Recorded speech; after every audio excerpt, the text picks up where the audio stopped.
Well, good evening and good day to you, ladies and gentlemen, here at the Cinema Color Podcast. It's Rob and Butch and Butch and Rob and Butch and Rob talking about the 40th anniversary of one of our favorite movies, which we both saw this weekend, this long Labor Day weekend.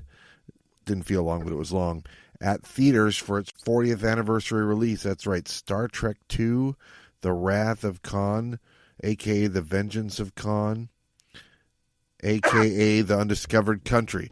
So here to talk to me about it with you, as all the people out there, is me, and Butch is also our good buddy Rob, Lord Rob, up in Bellingham. What do you have to say for yourself tonight, sir? Hey, everybody. It's me, Ricardo Montalban here. Yeah, thank you. I've been working on that, Butch. What'd you think? It's great. Yes. Yeah. You're in a position to demand nothing. Well, I am also in a position to give nothing. From hell's heart I spit at thee. Yeah, or whatever. Yeah, I blew the line. Anyway, so,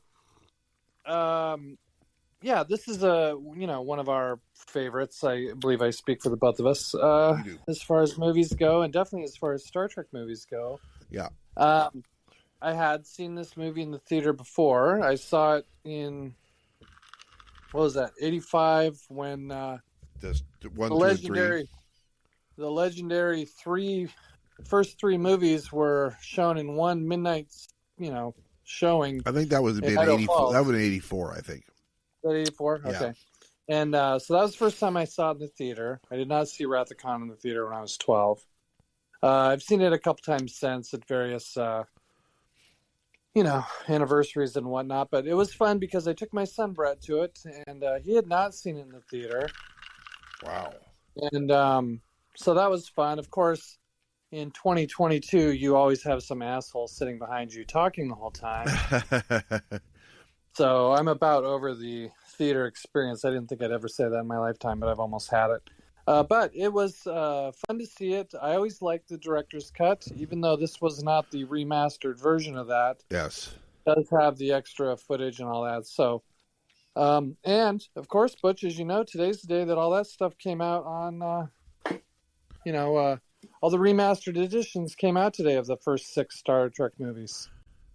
Today, this day today, or this is the anniversary of the day? Today, the 6th. Oh, wow. September. I know that they were making a big deal about how this Wednesday, the 8th, I guess Thursday, the 8th, is Star Trek Day. Because that's the anniversary of the first episode airing on television. So, today is the day that the remastered Star Trek The Motion Picture came out, and also a series of the first 6 movies with the first ever restored versions of 5 and 6. They have never had the full treatment before. Unbelievable. So that is good stuff. It came out in Ultra 4K with Blu-ray. Of course, I like Blu-ray. So I ordered it. Of course, I don't know what the point is of pre-ordering shit when it doesn't arrive on the day it comes. But it's not here. You're guaranteed a copy of something that they're going to print millions of. Yeah. So this movie was a box office success. It made less money than the first one. Yeah, but it cost less money than the first one. So this cost $12 million, but it made $92 million, whereas the first one cost $50 and made $100. So do the math. This made $80 million profit. The other one made $50 million profit. So, but the interesting thing is, where do you think that $92 million box office puts it for the U.S. box office in 1982? Any guesses? A lot of big movies in 82.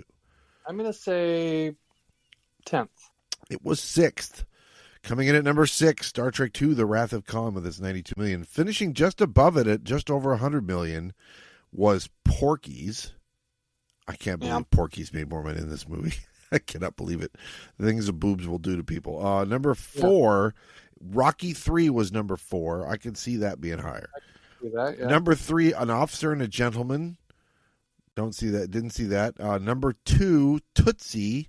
I would have thought Tootsie was earlier in 82, but what do I know? Maybe it was, and it's holdover. And then the number 1 movie of 1982, and it was not even close. E.T. the Extraterrestrial. Right? That's right. So this was directed by Nicholas Meyer. It was his 3rd movie.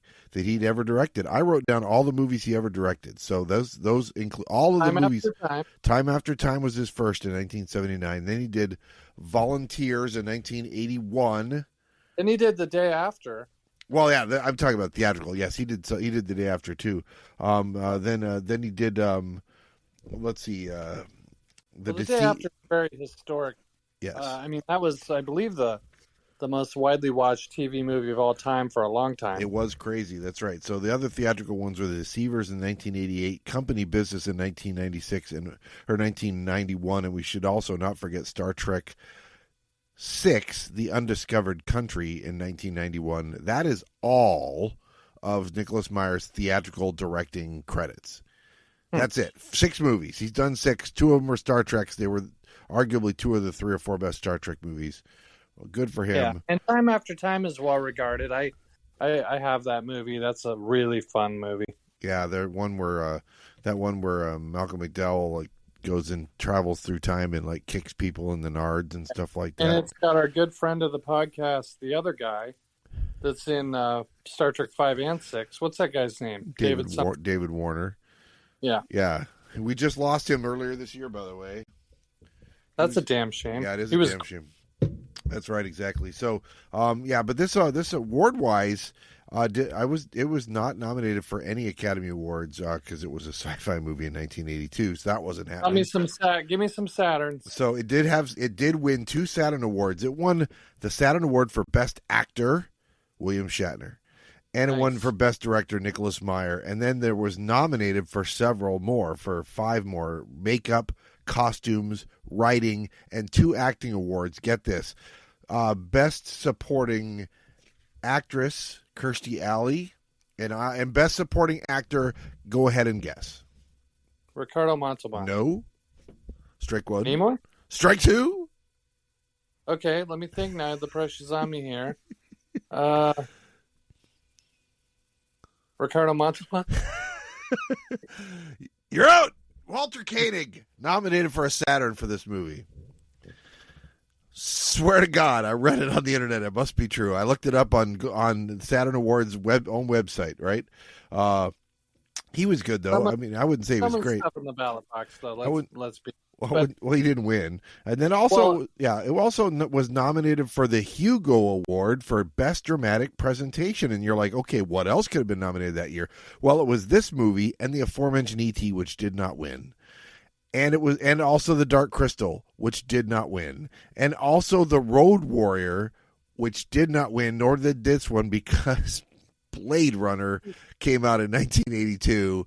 There was no chance of other movies winning a highfalutin award when Blade Runner was out, because that's like an all-time great. This is an all-time great too, but I mean that's that's artsy in a way that people that aren't artsy enough have to just admit, I just don't get Blade Runner, so it must be good. So we get it because we think it's good. That really was a game changer as far as cinematography and some of that stuff, the dystopian future. And I have zero complaints about Blade Runner winning awards. It is a great, great movie. I will say, Butch, you said that Shatner won the Saturn for Best Actor. Suck It World, who has fake news their way into this global belief that Shatner's not a good actor. You and I know that at the time of the series, he was highly regarded as a television actor. This proves that he's got chops as a movie actor. It's just different acting style that now people make fun of. But he was a great actor. We will talk about that. He has some very sublime moments in this movie. And you and I thought he did in the previous movie, now that we've seen it in all its glory. Yes. Oh, yeah, when you get to see it on the big screen. I should point out, this was my 3rd time seeing this movie on the big screen. Did not get to see it in 82. I was a prisoner of older step-siblings who got to pick the movie, and the movie they picked was E.T. the Extraterrestrial, which I enjoyed at the time. Haven't really watched much since. But this is the one. So the first time I saw it in an actual theater was the 35th anniversary 5 years ago when my son Brian and I went. And then I saw it again 2 years ago in 2020 at the drive-in with a double feature between this movie and Raiders of the Lost Ark as the second movie, which probably is the greatest double dip ever. I mean, those are both top 5 on Butch's list, so I really can't argue with that. I don't know what else it would have to be. It's like Raiders is number 1, and this is the top 5.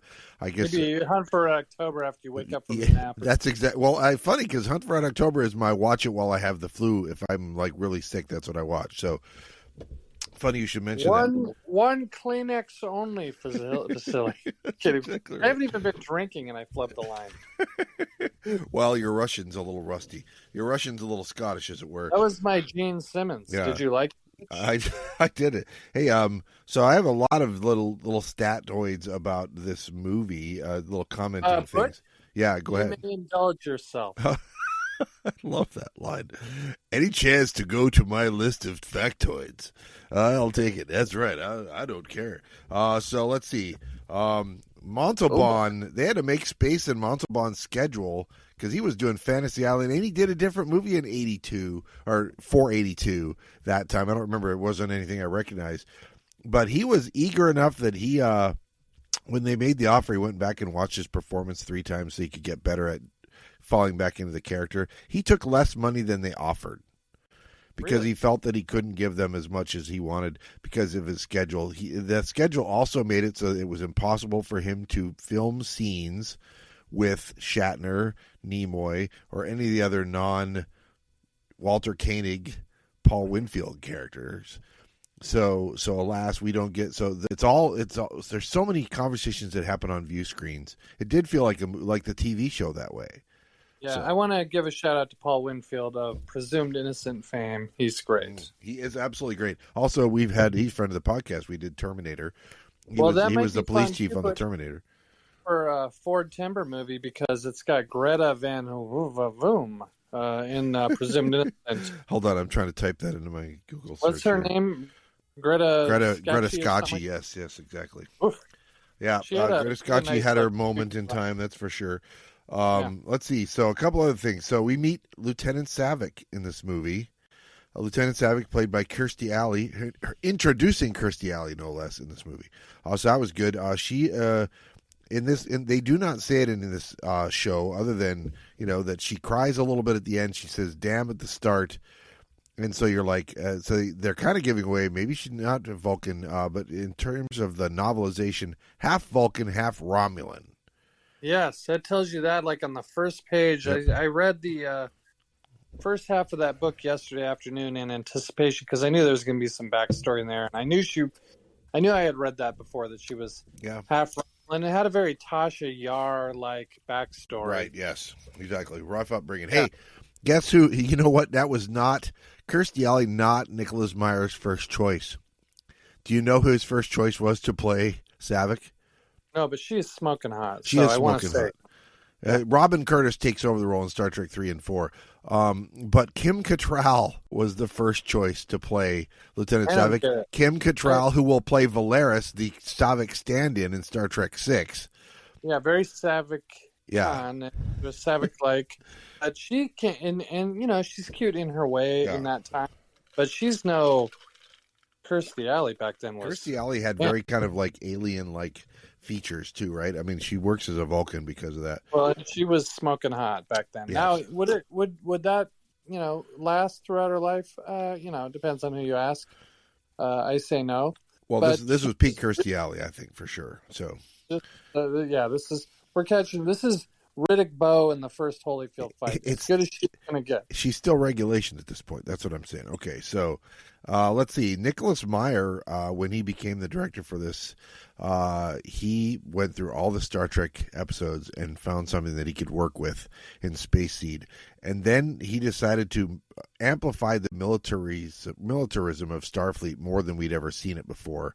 There's a lot of bosun's whistles. There's a lot of, inspections and all that stuff, and things like that. And the uniforms especially are considered very much more military-looking uniforms than they were in the original series, which is not that big a deal to me, but there are some fans who did not appreciate the over-militarism of Star Trek.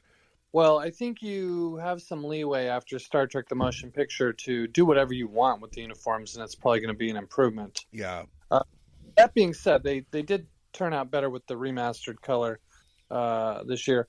But, we had seen the pomp and circumstance and dress uniforms and inspections and all that stuff in the original show. So it's not like they're doing brand new stuff that's going to throw you off. They are just like dialing it up a little bit. Oh, yeah. Maybe a lot with the photon torpedoes and stuff. I think that's true. Cool. Yeah. So I didn't feel like it's out of place. There's a bunch of other little tiny factoids that jumped out at me, like when we see Kirk's apartment, there's a view of the city. It's a matte painting of the city of San Francisco. And it's a matte painting of the city of San Francisco that was used in 1974 as the Towering Inferno. Same matte painting. Oh, really? Got it out, dusted it off after 8 years, and used it for this movie. So good for them. Well, they dusted off some other stuff. If my eyes serve me correctly, they dusted off 3 Klingon battle cruisers. Oh, yeah, that's exactly right. They just lifted that shot. They dusted off the space dock. Yep. That the little one that Kirk leaves from to go do his flyover. To make Regula 1, they basically just turned it upside down and filmed it and made Regula 1 out of part of it or whatever. So I will say this: they spent a good amount of money. They got good stuff out of that Regula 1 movie set. The set itself is really cool. It looks real cool. And it looked like. Was that the same, like docking the shuttle to the Enterprise shot? Yeah. They just reused a lot of those shots. Yeah, they used a good one. Cool, the one where they have where you're seeing like from the back of the nacelle as it moves past. It just makes that ship look so big. It was really well done. And Butch, did you notice the fake crowd noise? Did you notice? No, that's a reference to our Kiss Alive 3 review on our Sounds of Cinemacolor, if you're wondering at home. The Kiss Army National Guard was privy to some fake crowd noise, and we're not having it. But there was no fake. I will say this. I think if you wanted to say what's the weak point in this movie, I always thought that the sound in this movie is really weird. It feels filtered. The voices all feel like they're slightly filtered. It's like you're listening to them through Discord or something like that. My son thought the sound was terrible. I asked him what he thought of the movie, and he was like, he liked it. He'd seen it before, of course. Yeah. But he was like, but the sound is real weird. And I didn't really notice that because I was seething throughout the film because the assholes behind us. Or is it a theater you couldn't just change seats in, kind of a thing? Yeah, you had to pick your seats. I'm sure I could have. Yeah. And I was debating whether making a scene in front of my son, who remembers me as something of a hothead from my youth, would be a good idea. Yeah, from your youth. I was really debating whether I should turn around and go, "Are we in your living room, asshole?" Because, but. So I didn't do anything, but it did take me out of the experience quite a bit. So I didn't really notice the sound. I noticed how dark the film looked. Yeah, it was the fewest words I've said in a theater in a long time because I went by myself. So that was weird. So let's see other facts about this. The cast, all of the original cast is back with the exception of Majel Barrett, but that's okay because Christine Chapel's not there. But you know who is there on a different ship is our good buddy Commander Kyle, played by John Winston. Yeah. 11 appearances on the original show. That many? Yeah, that's what they said. It's usually in the transporter room, once or twice on the bridge, once getting agonized with an agonizer in the Terran Empire. Yeah. But he gets one line, and then it's like some random guy playing Mr. Beach gets more lines than he does. And they're like, "Shut up, Cal." That's right. But the other thing is there's a few other actors of note in here. One of whom is James Horner, who's doing his first. This is his first musical score for a major motion picture, James Horner. Oh. But he also appears as an uncredited crewman on the board the Enterprise. So when you see the crew all assembled, he's one of those guys lined up. Yeah, James Horner, the composer. Yeah. Or for the inspection. How great is that? And you know who else gets a credit for acting on this is Harve Bennett. Harve Bennett, the producer who took over for Gene Roddenberry as producer. Roddenberry got a creative consultant, and he didn't get producer. on this. He is the voice of the computer simulation when they do the Kobayashi. It is an ore freighter that is 300 meters. That guy. Oh, okay. I did not know that, but I do know that Harv Bennett likes a slice of ham now and then. He was in Star Trek V, if I'm not mistaken. Oh, yes, that's exactly right. He was nice big part. That's right, for sure. Let's see, some other notable actors. We have all of our regulars back, like I said, Dee Kelly, James Doohan, George Takei, Walter Koenig, Nichelle Nichols, who we lost this year. We touched on Paul Winfield already, who plays Captain Terrell. And then we meet the Marcuses, Carol and David. I know you've had a lot to say about Bibi Besh as Carol Marcus over the years. She is close to age appropriate for Kirk.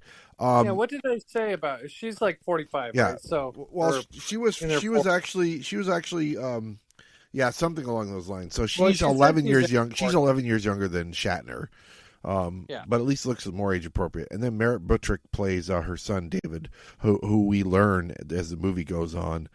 That's Kirk's son, David. And who kind of looks like him. I mean, it's the hair and the kind of the facial, the nose and stuff like that. And we'll get to that because I think that's just I've grown to appreciate that scene more.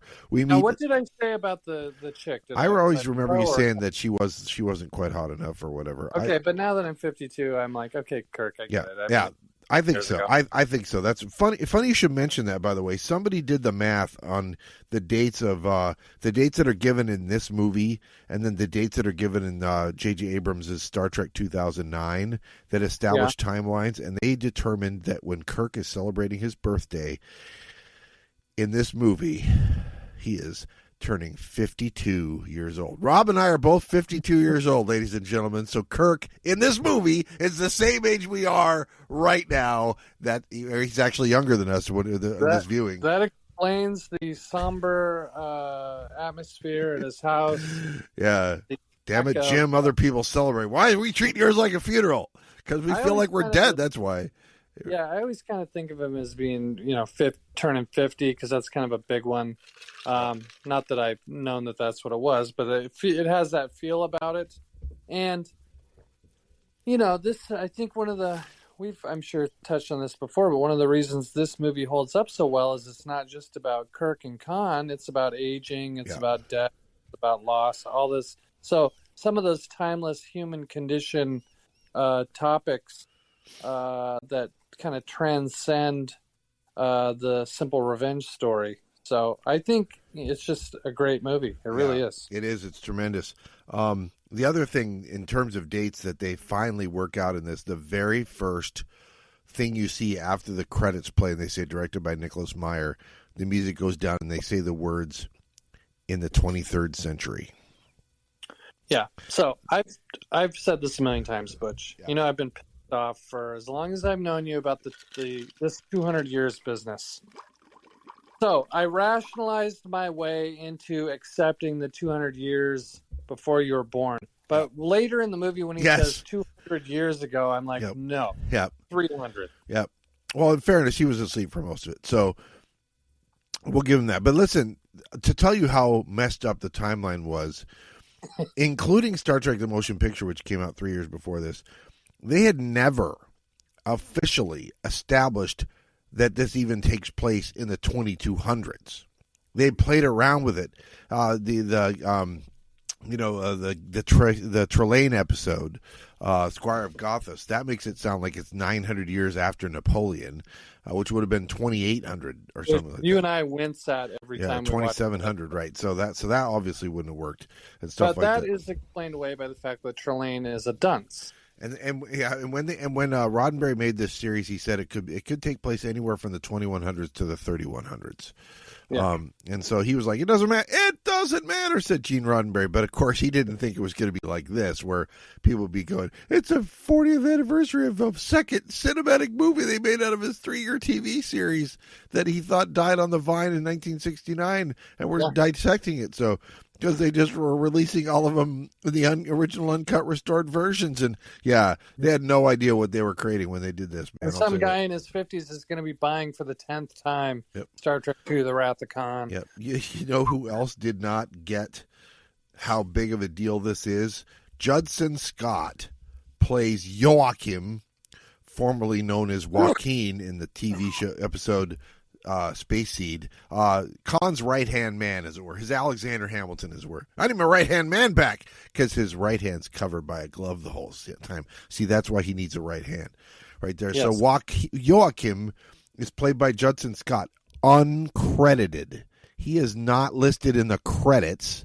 Right, and that was some kind of a snafu on his part, right, with the agent. On the part of his agent, who's like, no, we'll get you bigger credit if we wait. And then he forgot to do it. And then the movie comes out. He gets no credit. He has more lines than almost all of the crew.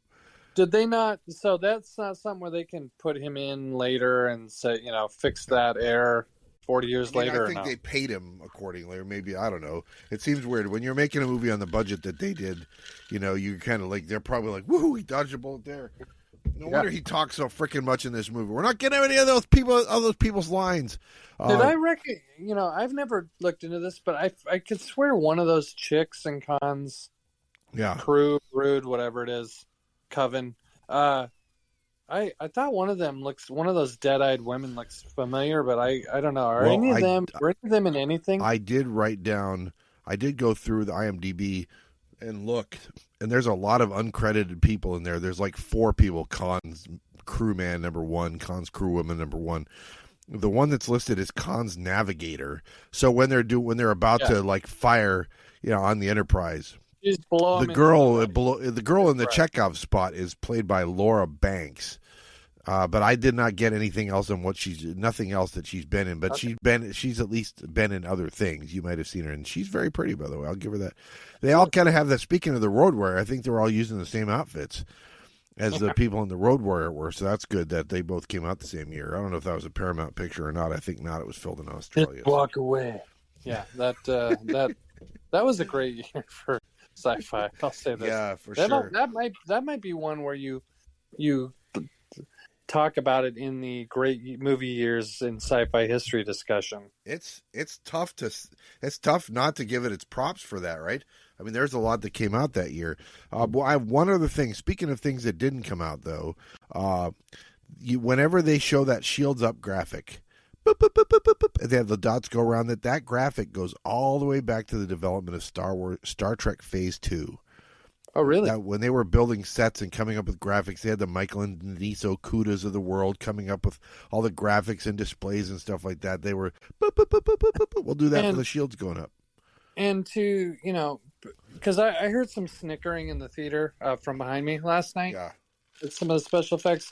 We're talking about the era of Pong, Frogger, not a lot of real complex computer animation. Thank you. Yes. And so there is some really good stuff that I think still holds up. There was some snickering at it's a record tape. He, how quaint or whatever. Yeah. But I think it holds up pretty good. It's not like, the black hole or something where you're like, ugh. The CGI that was used for the Genesis effect with the little demonstration tape. That was the first completely CGI sequence ever used in a feature film. Ever. Everything in it is CGI, not just CGI affecting something else on screen. It was a computer animated, developed for this. And it looks good. When you consider we went from Tron with a bigger budget than this a few years before to this, it's amazing. And it looks good in Star Trek 3 as well when they reuse it. That's right, exactly. Yeah, we'll just have Kirk do the voiceover because we're not paying BB Besh again. Yeah, that's right. That's right. We got to get some money, our money's worth. Yeah, I got one more guy's name I got to mention. That Ike Eisenman plays Peter Preston in this movie. Peter Preston, who we get to see in this movie, right? Tell us about Peter Preston. Well, okay, and here's the thing. This is, for people who say, what's the difference between a director's cut and a regular cut? This point alone makes the director's cut in Star Trek 2 worth it, which is it just gives a couple extra lines. Oh, he's my sister's youngest or whatever. Yep. Right? So Scotty establishes this is my nephew, which makes the scene where Scotty is just emotionally ripped apart when Peter dies. Yep. That makes sense. It makes more sense. It would have made sense anyway. Yeah. It makes more sense. And I think that was great that's in the director's cut. you know, you and I have watched this movie backwards and forwards a million times. When there's a new line that you haven't heard very many times, it leaps off the screen again. Yeah. Oh, yeah. I still remember. There was one line that I'd seen in other versions that is not in this one. And that's the line when they're going up, when they're climbing the ladder to the bridge. You see that, but after they escape Regula, but then they're climbing the ladder to the bridge, and then Kirk says, "I met my son," and Spock's like, "Fascinating." That wasn't in this one. It was in a different one. That was okay to leave out. It's like, so Kirk, because until then you don't know. It's like, you know, they probably coy with whether Kirk had figured it out or not, even though it was pretty obvious that he had. But they have, like, you know, there's like a little extra line like, "Hey, that's for us to know and them to find out. We're not going to, you know, pack your shit," or whatever, you know, from Carol Marcus. Yep. Before Khan gets there, there's a few extra lines in it, and it's not enough to, like, you know, none of those extra things drag the movie out at all. It's like 3 seconds here, 2 seconds there, but it makes it make more sense. It still comes in at less than 2 hours. So they gave us our money's worth. So listen, that extends the end of my notes for this, but we should talk about some of the high points of this movie. What makes this a great movie? What are our favorite scenes? We can do them in kind of the order in which they appear, right? So it starts with the first one. So we get the opening credits, and then it opens with the Bridge of the Enterprise and all of our favorite faces on the Bridge of the Enterprise. McCoy, Spock, Uhura, except Chekhov isn't there. Sulu's there. And you know who else isn't there? Jigov, I'm sorry. And you know who else is not there is Captain Kirk. There's some girl in the captain seat, a pointed-eared girl in the captain seat. They call her Captain, so we don't know who she is. And things don't go well. This, by the way, is a sequence that I read was invented because of a spoiler that was released early about this movie. So right, I read that too, right? The news of Spock's death in the movie causing irate fans and, according to Nicholas Meyer, death threats to him.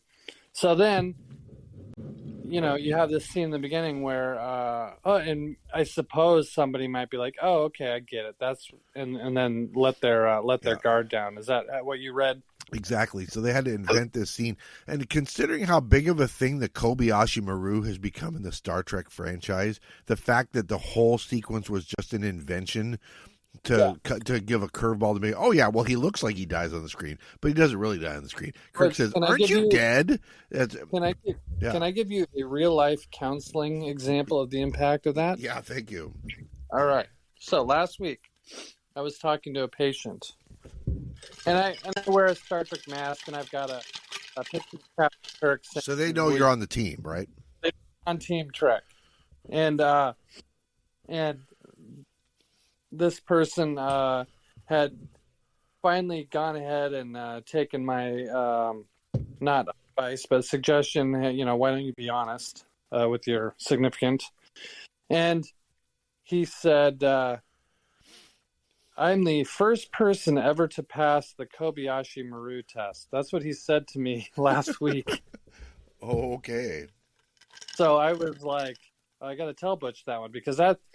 You know, that's you're talking, like you said, that is one of the big takeaways probably from Star Trek 2 is that Kobayashi Maru scenario. Yeah. And what a great way to open a movie. Yep, and it opens and the ship's destroyed. All of our bridge crew is dead with the cool. I mean, you've seen how Discovery and Picard do special effects where they have the explosions on the bridge. They did them for reals in Star Trek 2. It's great. The explosions on the bridge, the fires on the bridge. It's awesome. These are even the fake ones from the simulator. The real real ones that they do later are better. But it's like then it looks like all is lost. They call for abandoned ship, and then we hear Kirk's voice go, "Open it up!" And it's Kirk, and it's all a training thing. It's like she's like, "Do you have any suggestions, Admiral?" And he's like, "Prayer, Mr. Savitt. The Klingons don't take prisoners." Is that really true that they don't take prisoners? Well, it's true until the next movie when at least they take hostages. Well, I can only think of about 20 episodes where they had prisoners. The first time we see them, they have prisoners. Yeah, so it's a whole thing. Whatever. Yeah, it's but it's really cool how Kirk is backlit. You know, he's this shadowy figure from above almost. It's really a cool entrance. Everybody knows who it is, but it's still a cool entrance. Yep. And there's some great lines in there, with the Spock giving him a Dickens novel. Yes. And the pair of reading glasses. Yeah, reading glasses and all this. It's really good stuff. Yeah, and the first line, I mean, the choice of The Tale of Two Cities is the novel, which we read in Mr. Bryan's English class in 9th grade. I don't know if you had English class or if you had Spanish class with me and Mr. Bryan. We read that in 9th grade, and it opens with a line, "It was the best of times, it was the worst of times." Kirk reads that on screen, and then later he will quote the last line of the book. And it's a good bookend because they're kind of saying, well, right now, to quote the band Styx, these are the best of times for Kirk and his crew, right? They're enjoying life, living the good life, and then it takes a hard left turn, as life often does. Yeah, Starboard. Yeah, and so after the training thing, he makes some comment about how touring the universe is a task for the young, and Uhura's like, what the hell is that supposed to mean? So then, the next scene is him at his house, and McCoy comes over bearing Romulan ale and the pair of glasses for his birthday. The glasses are an antique. Kirk already feels like an antique at this point. It was fun in the novel. He's like, he didn't even know what they were. Yeah. And he had to get explained to him, like they're eyeglasses. You never seen a picture of Ben Franklin or anything like that, for crying out loud? Actually, there are pictures of Ben Franklin with no glasses on, so what the hell do I know? But so basically we learned that Kirk's an admiral, but he shouldn't be, because his best job and his meaning of his life was being a captain. And McCoy's like, look, you need to get your old job back because you're just going to sit here and rot in a chair if you're an admiral. So Butch, I believe, after the motion picture, they're sort of proceeding as pretty close to a year in real life. 20th century time is a year in the timeline. Yeah. Maybe, I think they say it's 2283 in this movie, right? And it came out in 82. Yeah. But so presumably, how many years have passed since V'ger, would you say? Because V'ger is not, I believe, taking place 10 years after it's a couple years after. Yeah, so this is probably like 8 or 10 years after V'ger because in reality, the motion picture is only taking place like 2 years after the original series ended. Yeah, and they're all having to play younger than they really are, and now they're playing as their actual age would be as the amount of time has gone by, right? So the Enterprise is old enough that even though it got refit, it's been decommissioned, and now it's just a training ship, fully armed training ship, a fully armed and operational training ship, as it were. I will say, but getting back to Saavik, right? So she comported herself well, I think, on the bridge, right? Yep. And she does a lot of nice little things, Kirstie Alley does, where, she's so formal and so, but she's also a little bit of a hothead. Yeah. And she really grinds her gears that she was put in this no-win situation. Yep. There's a lot. She really did a hell of a job. I'm glad she got a Saturn Award nomination. Yeah, for sure. I think she deserved it. Yeah, so we get to see Kirk's kind of in this situation where he's now the guy who's like Captain Spock is the commander of this now training vessel, the Enterprise. It's got a less than full crew of cadets with a few of the regulars that are in there doing their jobs, basically so they can be there when the good stuff happens, and that's great. And so now they're going to go on their training cruise. So Kirk comes on board, and then we meet the trainees in the torpedo room. It looks like they're going to use that set a lot because they built that set, right? So then we get this great line, and I actually have over the years. Took me a long time of watching it to figure out what it was, where it's like, how you doing, you old space dog Scotty? And he's like, well, I had a wee bout. And he's like, a wee bout of what? And McCoy's like, shore leave, which is a very straight up reference to having sex and getting an STD when you're in the Navy, baby.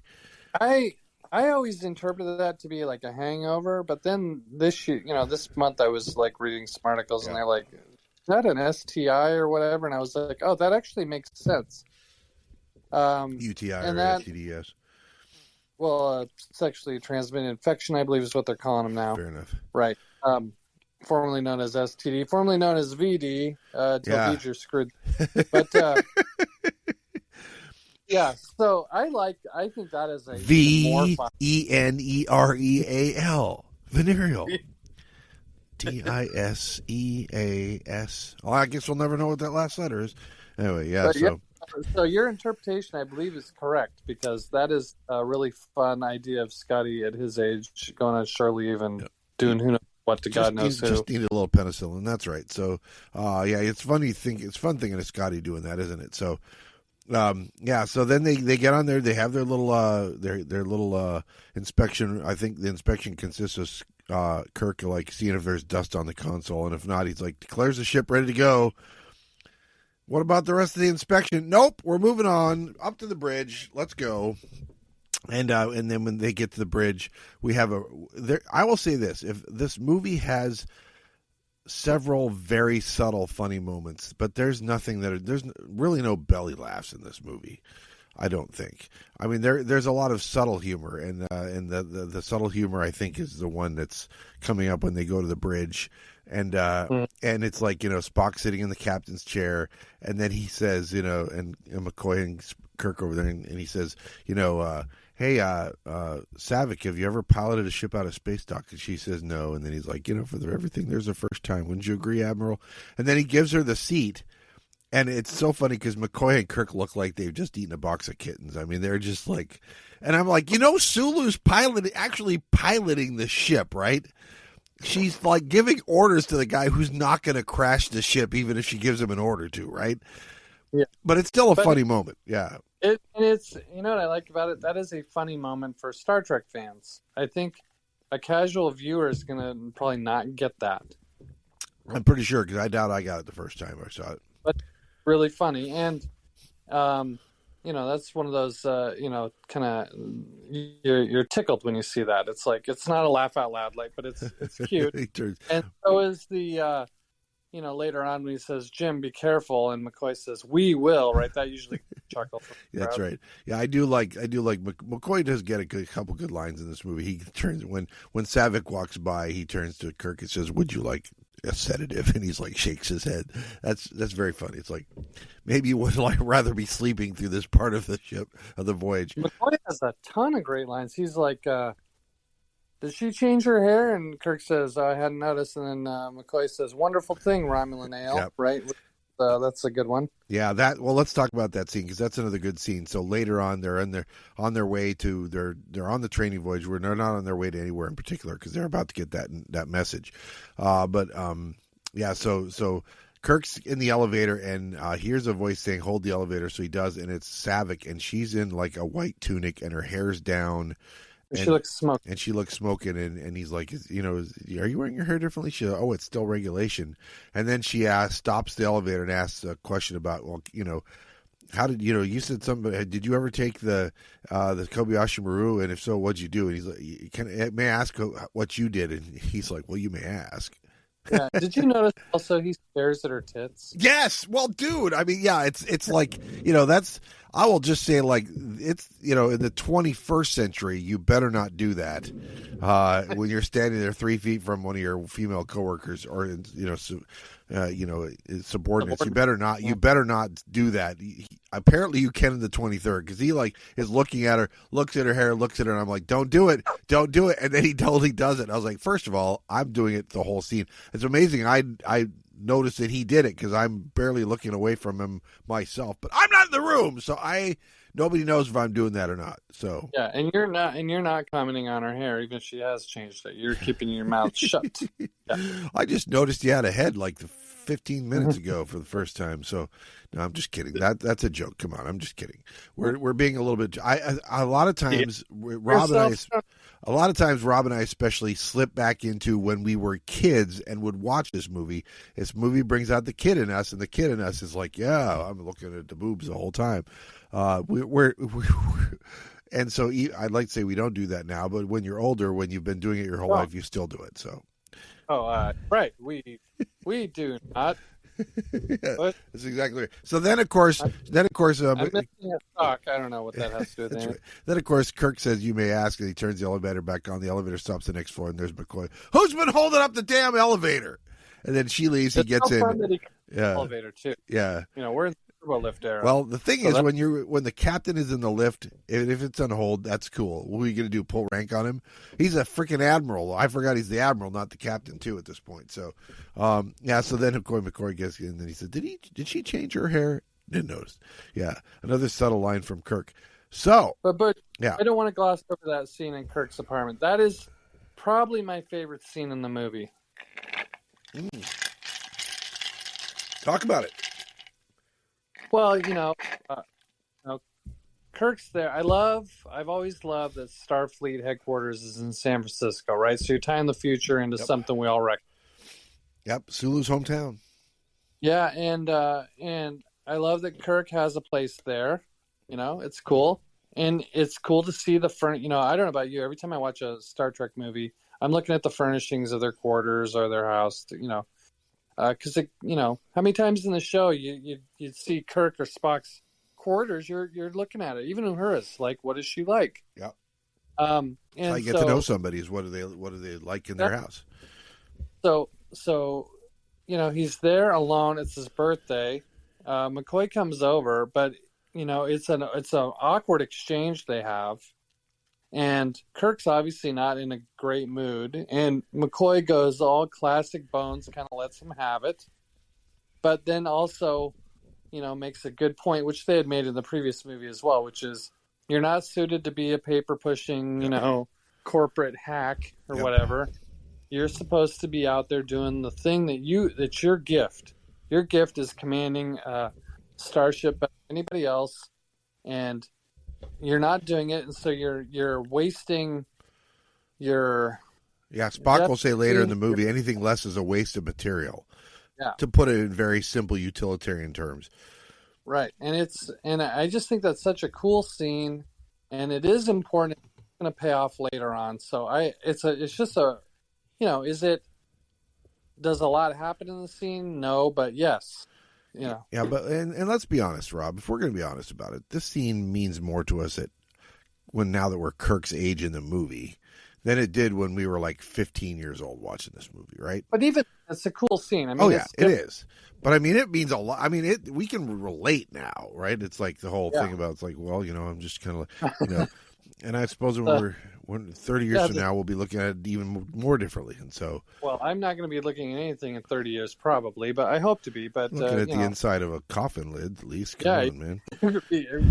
All right, so I'm going to be in the Mutari Nebula. The nebula is going to be the cremation. It is weird at our age to you. I don't know about you, but I do think am I closer to the end than the beginning? Yeah.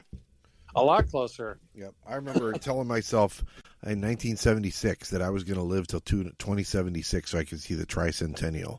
I'd have to be 106 and a half to do that. So, so I'm not halfway yet. I'm very close to halfway. This year I'll turn halfway to that. So, that's pretty telling. But listen, okay, so if you're drinking Blue Hawaiians and eating sausage and stuff and steak all the time, you're not going to make it. Oh man, you sell me short, sir. I had white rice with that spam I ate the other day. No, so yeah, you're right. But I digress. So listen, we have been saying, hey, who else wasn't there at the beginning is Chekhov. Well, where's Chekhov been? We've been skipping some scenes, so let's take over the other side of this movie. It's really two sides of this movie that are happening, right? So Chekhov is now first officer on another ship, NCC 1864, the USS Reliant, a Soyuz class light cruiser or Miranda class. Or they talked about all this stuff in Next Generation. They were still using these models in Star Trek: The Next Generation, which takes place 70 years after this. So suffice to say, they mess with that's a ship that lasted quite a long time. But so they are floating around, and they have been apparently are attached to a scientific expedition that's based at what's the system? They're going to investigate the SETI Alpha system, and specifically Planet 6 because they're looking for a lifeless planet that they can do some scientific experiment with, which we don't know what it is at first.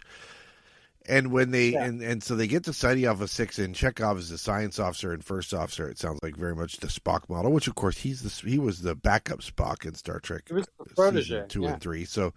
So he's like, well, does it have to be completely lifeless? So we found something that might be life, so we better go down there. So, of course, they do what everybody on the original Star Trek did. Captain and the first officer beam down to the planet.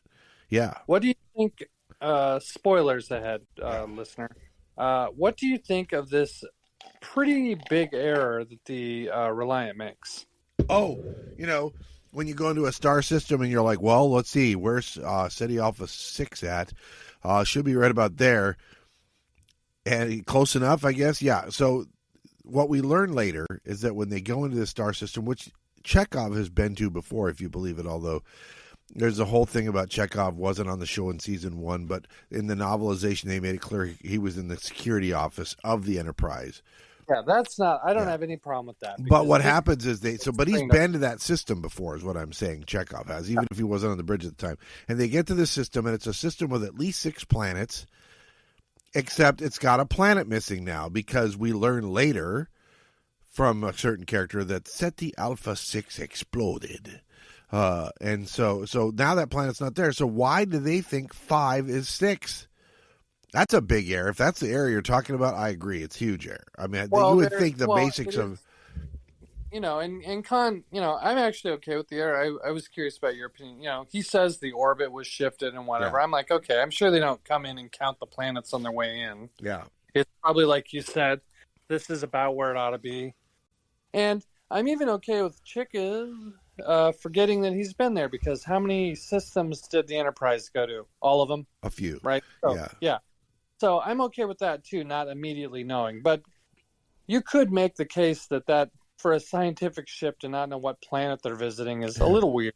Yeah, it's like, what did you think Ceti Alpha 6 was like? So, yeah, so they find something. Obviously it's not right. So they're like, well, we got to beam down. So we beam down, and it's a sandstorm down there.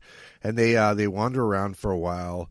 Chekhov sounds really weird. He sounds like he's talking while floating outer space. It's like, when you move slowly when you're pretending to be in outer space, it's like, Captain, I'm moving in, talking slowly because I'm in outer space. Torpedoes. Okay, fair enough. Hey, that is actually a Chekhovism, or at least a Koenigism. So the thing is, they find some structures down there, and they go inside of them, and they're like storage containers, right? They're literally the kind of containers you see at a port. There's a couple of them down there. They're welded together, we kind of see. And they've been pretty well lived in. They're like, if this is here, where's the wreckage of the ship or whatever? And then they're looking, and they see some little thing crawling around in some sand container, and they see some half-eaten food, and they see some checkers being played over there. And then Chekhov goes and looks at the bookshelf, and he grabs a hold of this kind of like belt-looking thing, and he looks, and the belt buckle says the SS Botany Bay. Yeah. What did you know what this scene reminds me of? When they first go in there, it kind of reminds me of a scene in Psycho. The unbeknownst to everybody, Marion's been violently stabbed to death in the shower. Yeah. Her fiance and sister are looking for her. Yep. Right. And the sister, very unwisely, or it might be the investigator, goes into the house and is looking around, and it's like sees Norman's room, and there's like a sad looking teddy bear and like a book with no label on it, which indicates it's probably pornography. And it's kind of melancholic and odd, and it has a horror movie feel, and that's how this scene kind of feels. It's like you're looking around, you see like this weird, shitty chessboard. Yeah.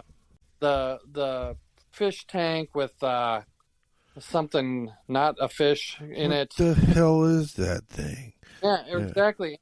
It's a little creepy, as I'm sure it's intended to be, and it's a little ominous.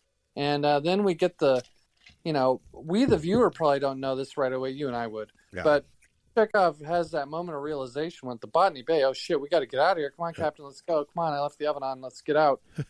and the captain's like, what are you doing? Like, what's up? Well, can I ask this question? Yeah. Because somebody else asked this question that I saw. Can you ask this question? Can't you go, if you're Chekhov, you tell Captain we got to get out of here now, and doesn't Captain just go, beep, beep, beep, to beam us out of here?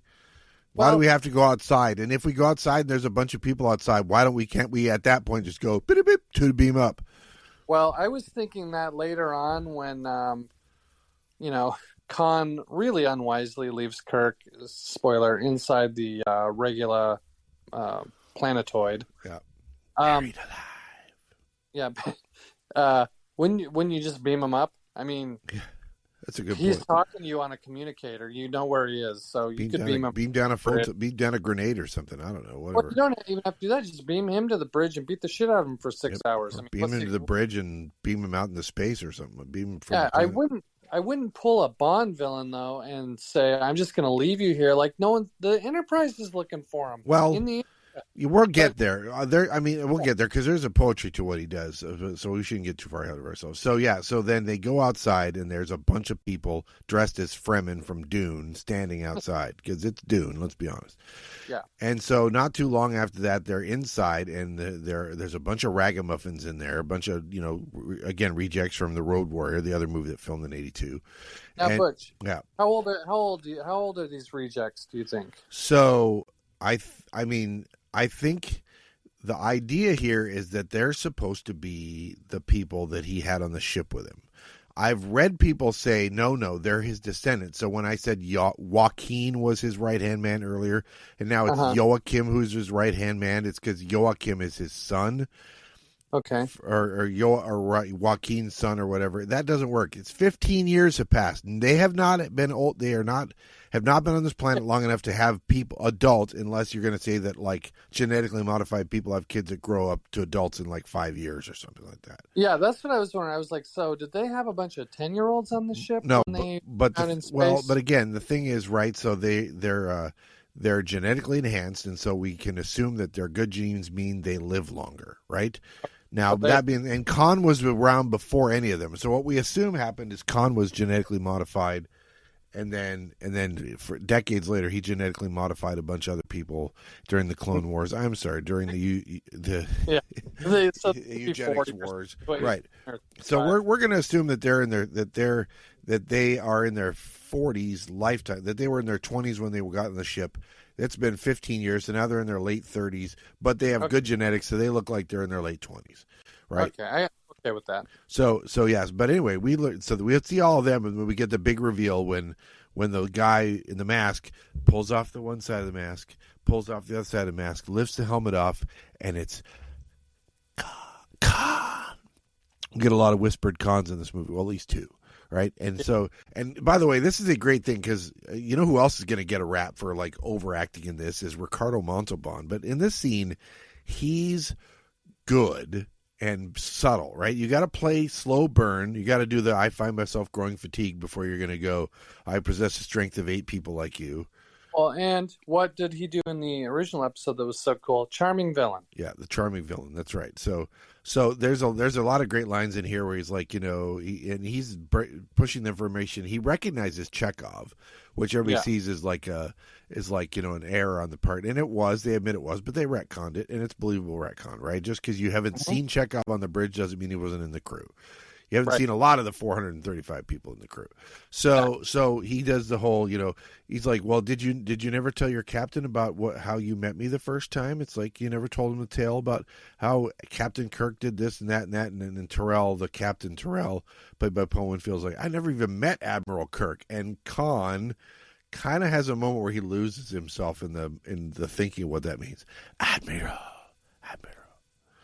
And then he goes back into his story, right? It's just a great character bit, and he's like, saying, well, we're just a bunch of freedom fighters who were on a ship, and Chekhov's like, you try to kidnap the crew and kill Captain Kirk and steal his ship, and he left you on here with a chance to survive and all that stuff. On SETI Alpha 5, there was life, and then Khan does what we've been talking about already.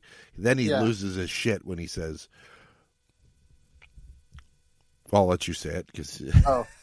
This is SETI Alpha 5. No, I really like this scene because, when this movie came out, we've all watched Star Trek and read our whole lives. But, I would say your average moviegoer probably wouldn't know who Khan is or what he's, or remember that episode. They might. They would probably say it like, who is Khan? Is probably how they say it. So they did a really great job, I think, in this movie of sort of telling the backstory without telling it. Just the fact that everybody is so shocked, amazed, and horrified when they hear his name, the reverence that they talk about him with, the little things. He's so intelligent, picking Jiggov up with one hand. Yeah, which is impressive. How strong he is. Yep. Showing him putting the eels or whatever in the ears of these two shows how vicious he is. I mean, they do a lot of little things that basically fill in. If it doesn't have the specifics of the backstory, it gives you the overall impression of exactly what you need to take away from the backstory. Yeah, it's great. So because the end result is those little set of eels end up in each of their ears, and now they become Kron's little willing thralls against their will.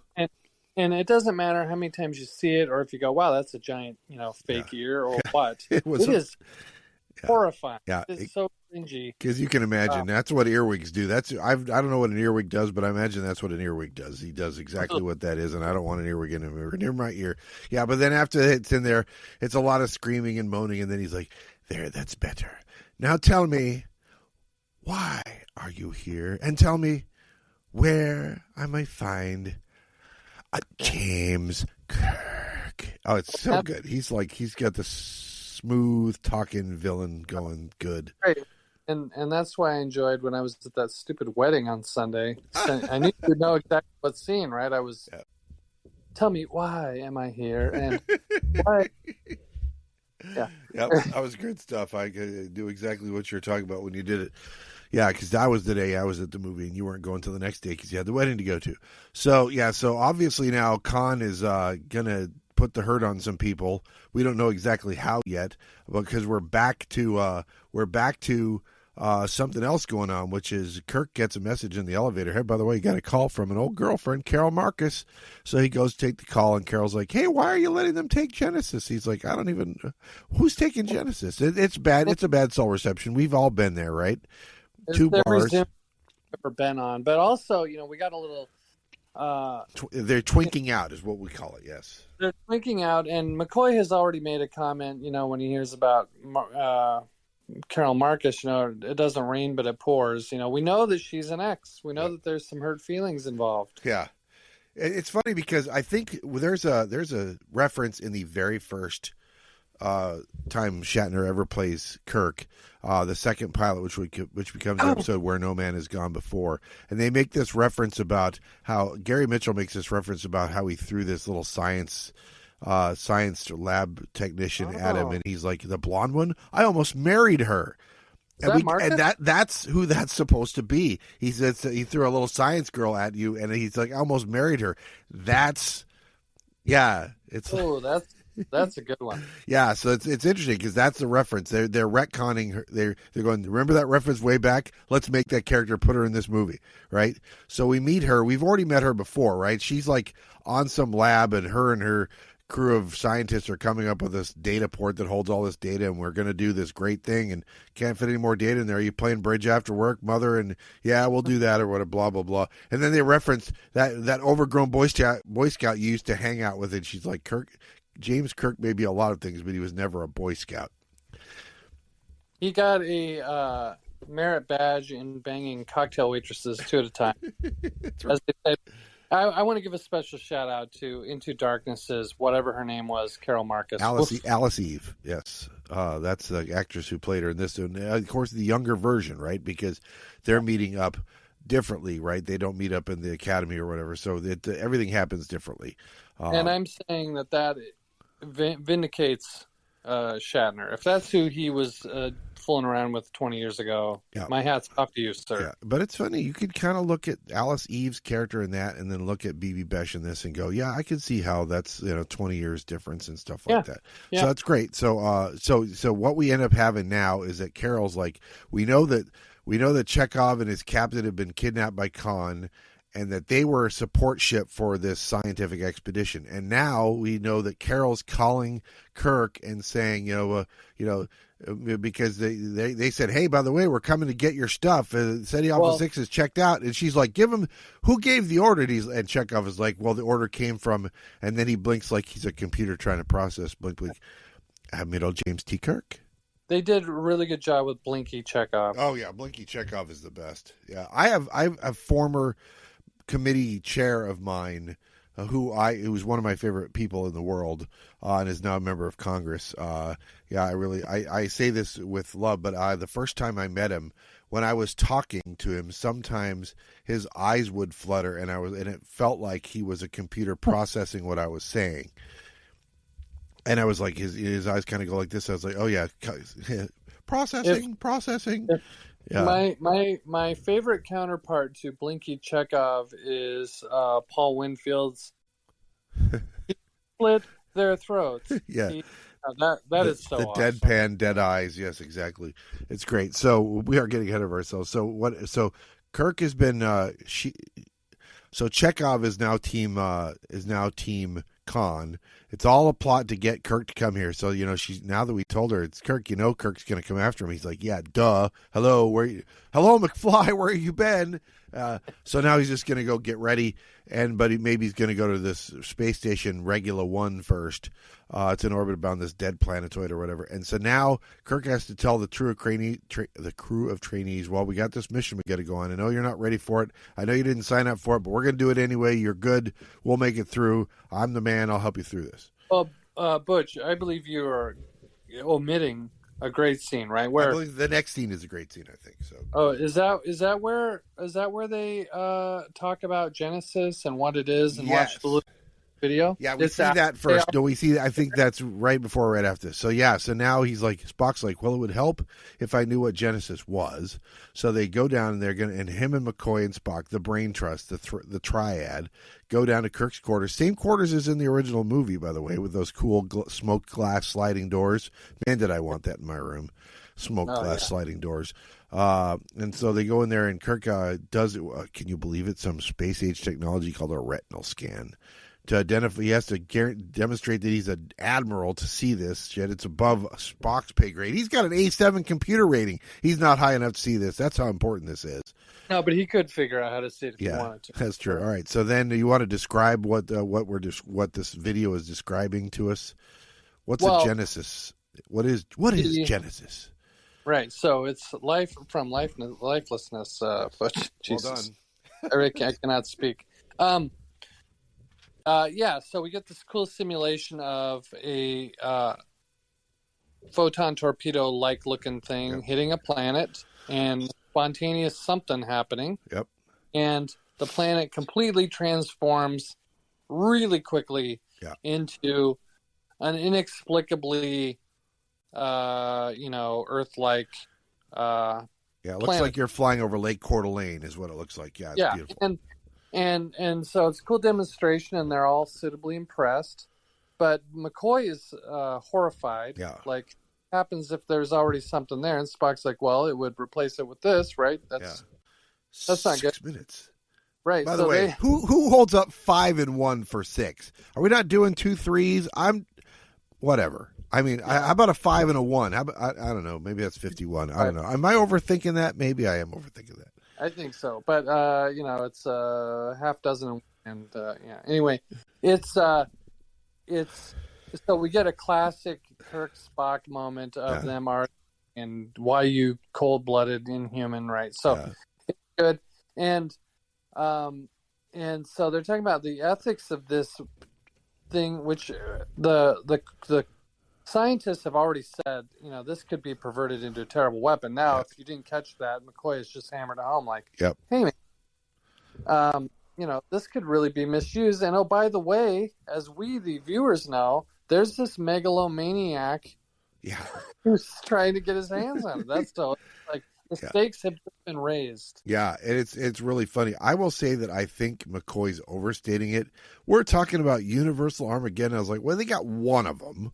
Right, I mean, I don't know even if they capture it, they can do it to one planet, right? Do they have enough? Does he have the technical knowledge to make a bunch of them? I mean, and even if he does, it's just one ship, right? He's not frickin' what's his face from the Phoenix novels, right? Izod, Lord Bombard. What's that guy's name again? Romney. Romney. Mitt Romney, holy shit!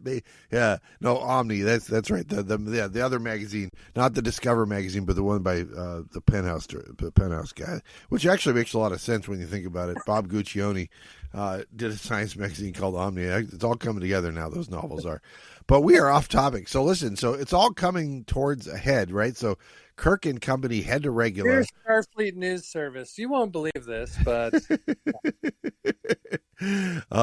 something happened that I never thought would happen before, and I had to write in and tell you, change the names. So yeah, so what happens is they're on their way there, and then they lose contact because something's jamming the signal at the source, and then they bump into the ship. And then my ship entered her neutral zone. That's right, exactly. And we're right back to hillbilly Starfleet. That's great. So this is a scene. I remember seeing the scene before the movie came out it was an assembly in school, right? That they were talking about stress, right? Maybe you feel stress, and there were scenes from Rocky 3 and there were scenes from Star Trek 2 in there about stress. There's a scene where Rocky's yelling with Mick about how he can't beat Clubber Lang, and then there's this scene about it's like the high stress situation of the gun battle between the two ships. So the ship is approaching. It's a Federation ship, and the thing is the Kirk doesn't know that it's a bad guy on there. He just thinks they're one big happy fleet. And so he gets caught with his britches down, even though Savick reminds him, by the way, when there's no communications, you're supposed to pretend that any vessel might be a villain. And he's like, I'm Captain Kirk. I'm Admiral Kirk, damn it. I don't need to listen to you, bloom, bam, bam. So he gets caught with his britches down, and what's a very cool special effects, they fake him out there like, yeah, we got this thing going wrong, and just give us a minute, just let us get in weapons range, and then we'll have communications, right? And so then we have this really cool space battle. What'd you think of the space battle? I think it's I think it still holds up today, personally. So I think it still holds up. Well, the only thing that I wish was that it was, instead of some little crappy science ship that really brings the Enterprise to her knees. Yeah, I wish it was a starship or something. Well, it's somewhere between. So we get to see a little tiny crappy science ship in Star Trek 3. The one that gets blown up by the Klingons in Star Trek 3 is a crappy science ship. This is like a light cruiser. They're a heavy cruiser, and this is a light cruiser. And it gets a shot at point blank range at them with their weapon, with their shields down. So after that, they're essentially even, right? After once they hit them hard once, it's kind of like then it's an even fight, I guess is what it is. But yeah, it's a little bit more powerful than a science ship. It's like a light cruiser, not as big. It doesn't have the secondary hull that the Enterprise has, but yeah. It's just, but you know what I mean. I wish it was like a little bit more of a formidable opponent. Obviously. Guy flying it is very formidable, but that's my only beef. It looks cool. There's you can see that it does a lot of damage. They know right where to target the ship to max the effect. So it is cool. It's surprising. Yep. It's tense. And then the way they sort of weasel their way out of certain death is cool also. I believe it is. Yeah, well, so we should talk about the reveal, because then, it's like they hit him really hard, and then they fly around, and they're coming back, and they shoot a torpedo, and that hits them really hard. When the torpedo hits, their bridge goes all haywire. There's flames and explosions and smoke and everything in there. There's people fixing stuff. He's talking to Scotty. They have no power because they had an engineering crew of trainees that all ran when the explosions happened, so there's nobody down there to fix stuff. And so he can't fix anything. They have no weapons, no shields, no engines. And so he's got to get enough power for something, and then they get word that the Commander Reliant is asking for giving terms of surrender, and they're like, and Kirk does what he always does. He bluffs. He's like, all right, yeah, so put him on, and we get the reveal again. There he is on screen, and Kirk goes, open mouth, Khan again, the whispered Khan, because he's the revered name of Khan, right? The name men fear to say out loud, kind of a thing. That's right. You would think it'd be like, you mother... but it isn't. Yeah, and he's like, well, what's the meaning of this? He's like, certainly I've made my meaning clear. I mean, I've deprived your ship of power. When I come around, I'm going to blow your ass out of space. But first, you're grubs. Yeah, the bonk on the head gang shows up. Baby, that's who that's who the crew is. Is that he went and got the onlys off of Miri's planet, and he gave them all uniforms. Yeah. It all makes sense now, doesn't it? So, yeah. So but first, I wanted you to know who it was who had beaten you. And so then he does the whole, well, I'll give you 60 seconds. He says, by the way, I'll agree to your terms that I'll just kill you instead of your crew if you give me Genesis. He's like, Genesis? I don't know no Genesis. Is that the one with, invisible touch and all this stuff? No! It's not invisible touch. It's don't play games with me, Kirk. So then we learn then all of this next scene is a lesson. I can't remember. I always thought that assembly was about stress and how to handle it, but maybe the assembly was how to create a strong password is maybe what that assembly was. I think the assembly was somewhere in the faculty you had the coolest teacher ever and didn't know it. Yeah.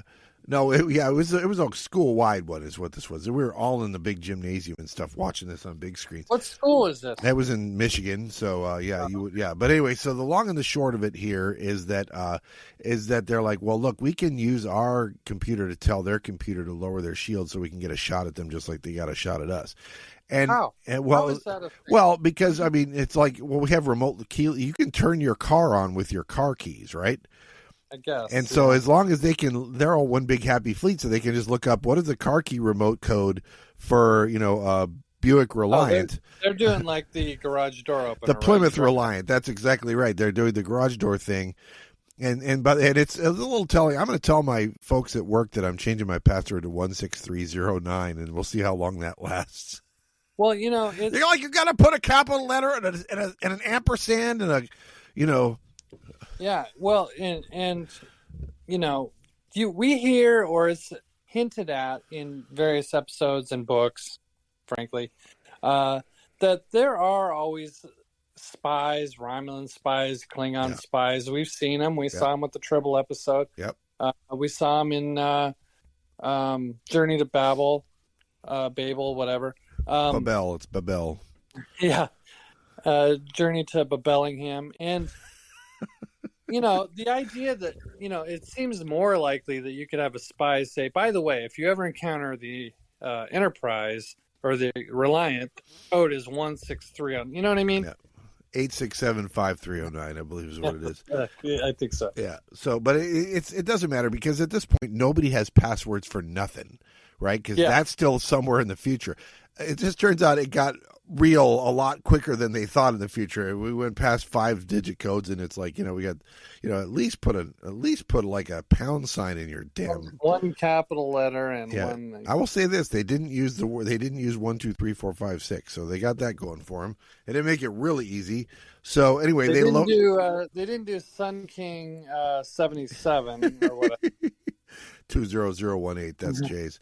But yeah, so we get what I think is one of the coolest shots in all of Star Trek, though, because they fire back and hit Reliant, and now Khan's like, keep shooting at him, and his buddy, his right hand man, is like, we can't. The warp drive's out. We don't have photon control. And he's like, well, I don't care. Keep shooting. He's like, they're not going anywhere. We've just about had them destroyed. And then they get that shot where Reliant swoops over the top of him. Just about, you can almost hear it grazing the hull of the Enterprise that goes past. That's a great shot.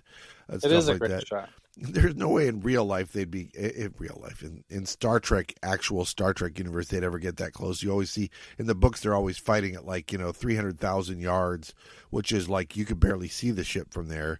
Well, even in the final battle, they're going to say, they're 4,000 kilometers away or something. It's like, well, not that far away. I can see them right there, but Well, they're a kilometer long, so yeah, I suppose.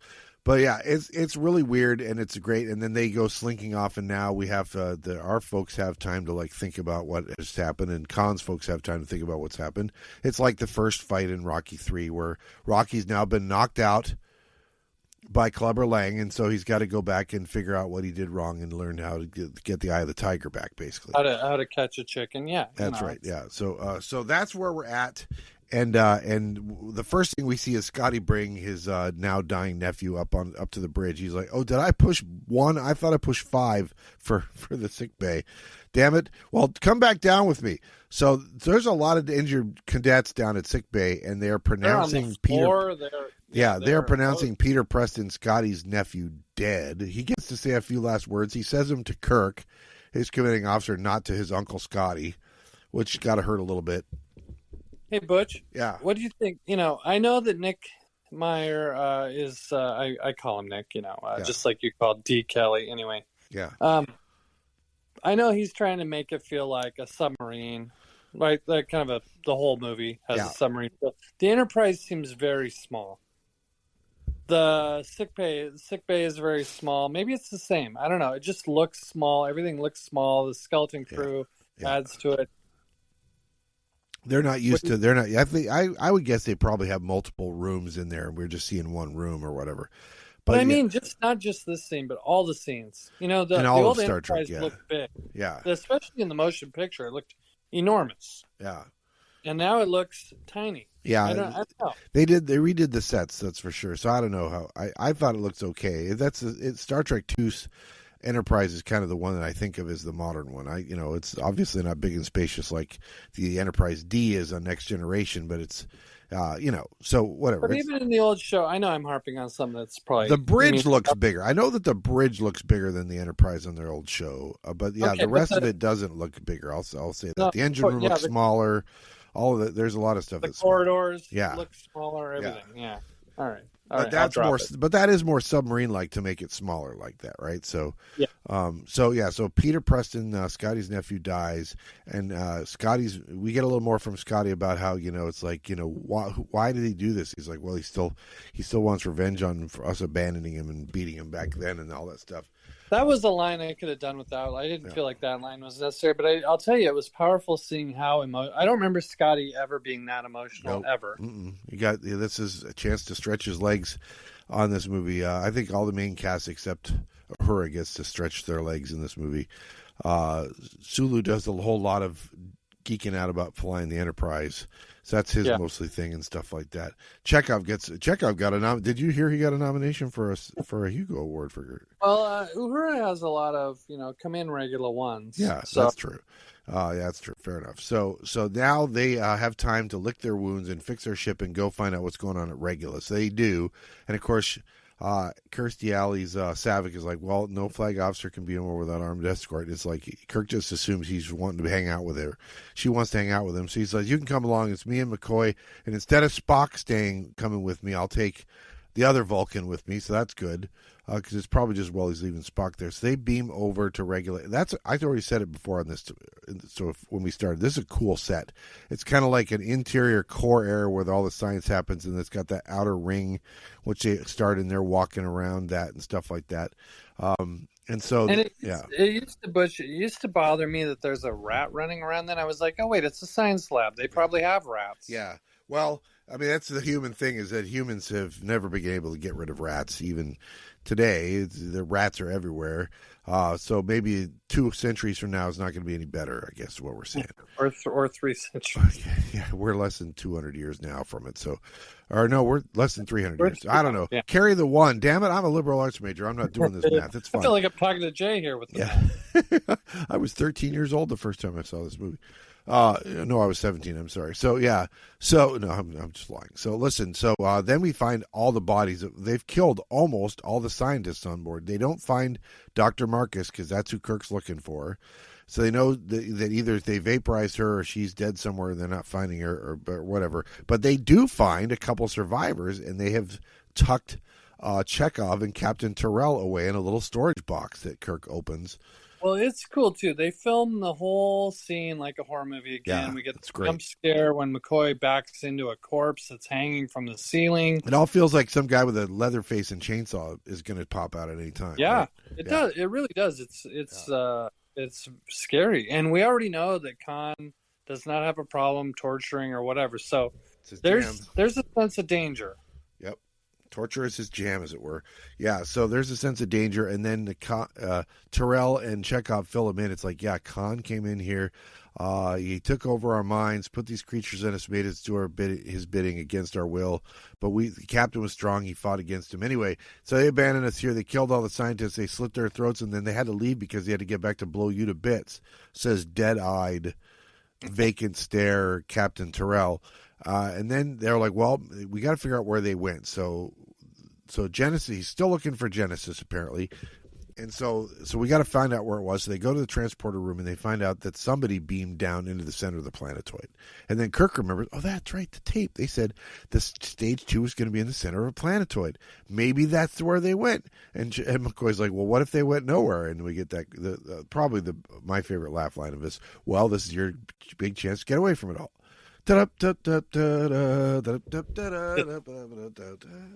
Yeah. So yeah, it's great. So they beam down to there, and when they beam down there, they see it's a little tiny room down there, and yeah, there's Genesis right there. And who's that guy with the knife? And oh shit, here comes some scientists. And one guy, you can tell David Marcus is athletic looking, but he's kind of like racquetball athletic looking. He's not like MMA athletic looking. He's even pickleball athletic. Yeah, pickleball. He's pickleball athletic looking. That's right. He's bridge club athletic looking. That's right. So it is fun though because, he's swinging with the knife, and Kirk's about to punch him in the face, which is when the X walks in. Yeah, well, he's like, "Where's Dr. Marcus?" And he says, "I'm Dr. Marcus." And Kirk kind of knows right then because he knows about David, right? Yeah. And then he looks down at her. He looks up at her, and he looks down at David, and he looks up at her, and it's like, and then it's like, well, I guess we're all one big happy family back together again, except no, because the ear thing's got to come out, and so it turns out Terrell is like just doing this to get both a kill shot on Kirk and to get Genesis, and he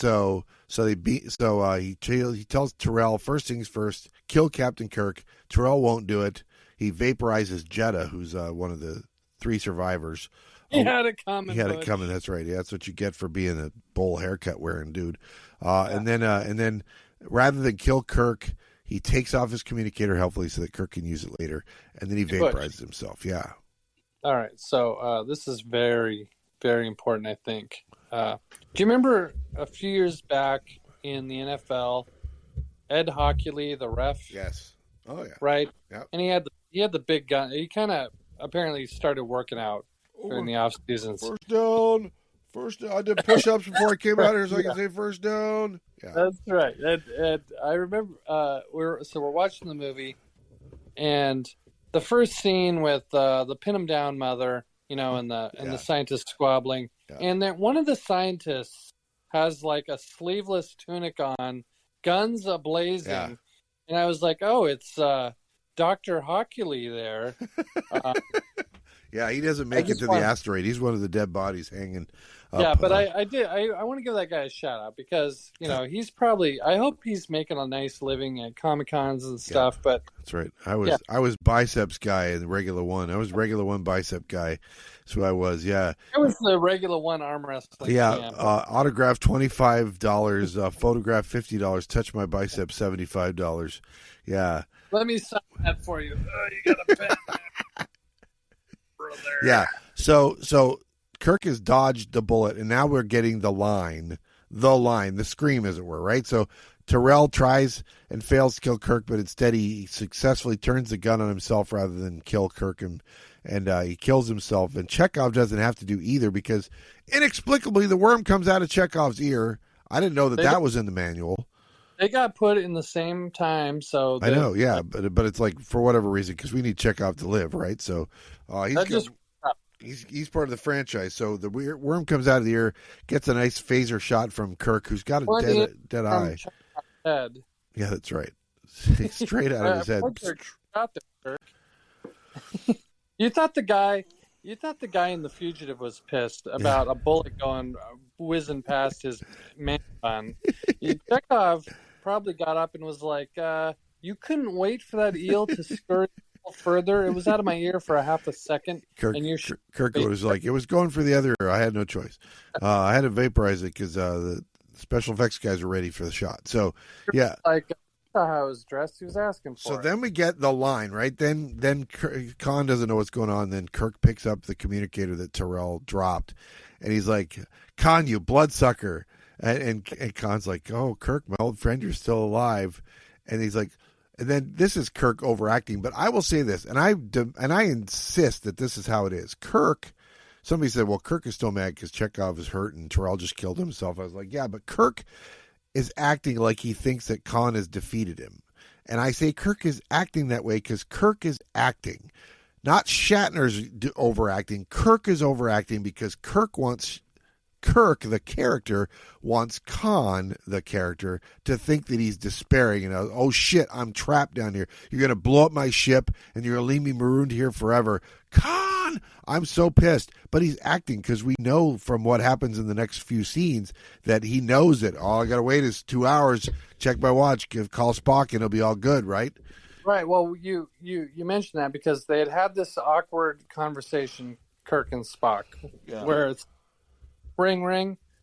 Oh, hi, Butch. It's Rob. Yes, if hours were days, I mean, it's really, not subtle, Spock. Right. But yeah, so it's not subtle Spock. So Spock's saying, does this sound like any kind of maybe there might be a code? Yeah, we might be able to beam you over in 2 days. Yeah, wink. Like, yeah, wink.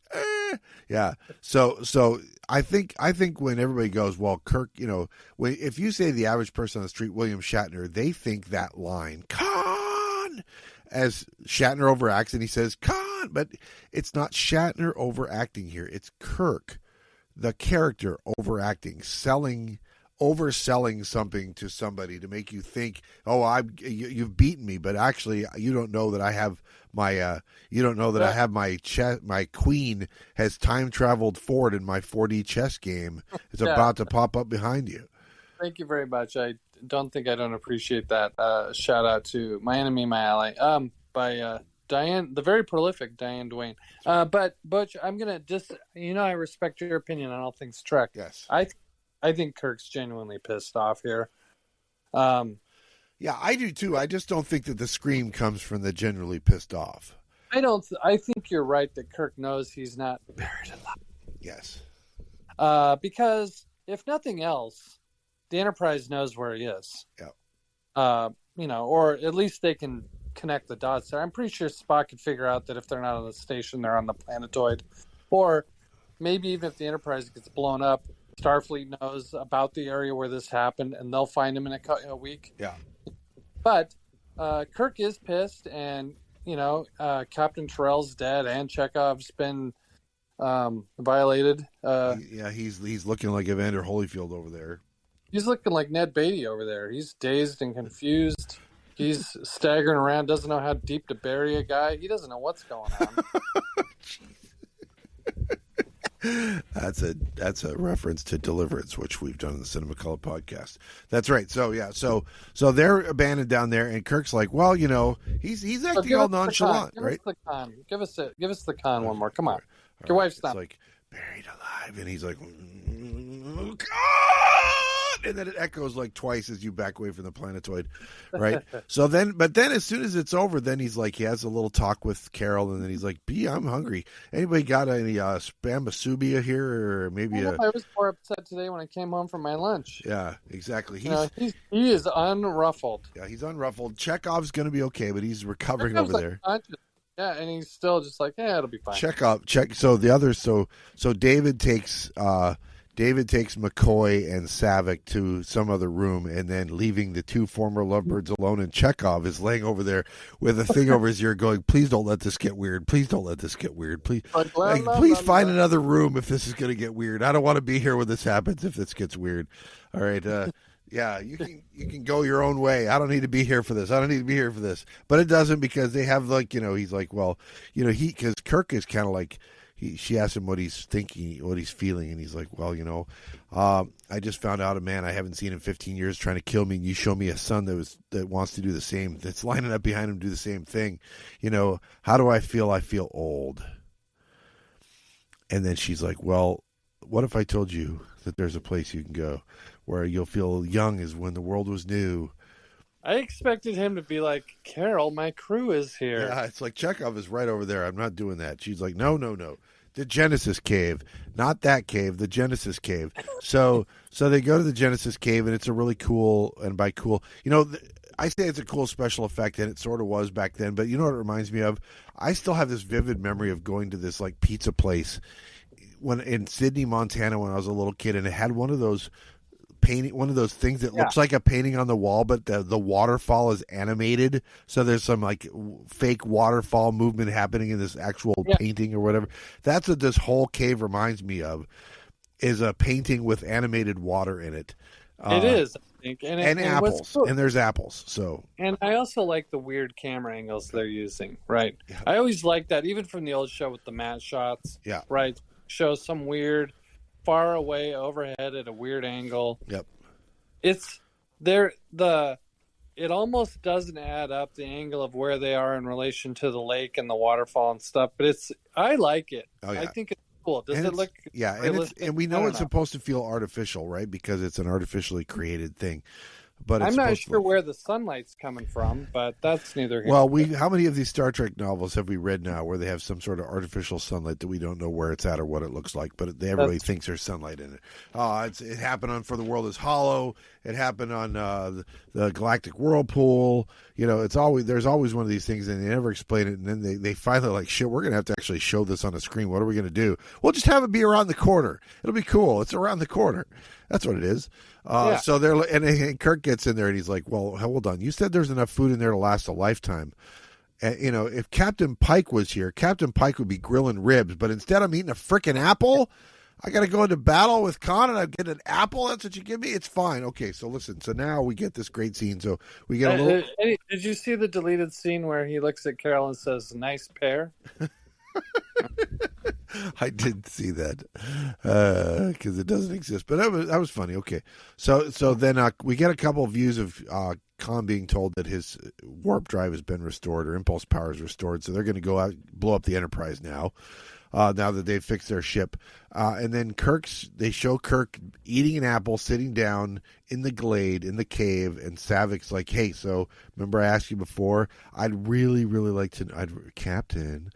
I twirl my hair. Really like to know if you could tell me how you beat what you did at Kobayashi Maru. And McCoy's like, you're talking to the only cadet who ever beat the no-win scenario. And this is such a great scene how it's constructed because he's like, well, I reprogrammed the computer. And David, his son, who doesn't buy into him, who already thinks nothing of this guy, is like, yeah, of course he cheated. Of course he cheated. I was like, yeah, if you've been watching Star Trek, you know that's all Kirk does is cheat his way through problems, right?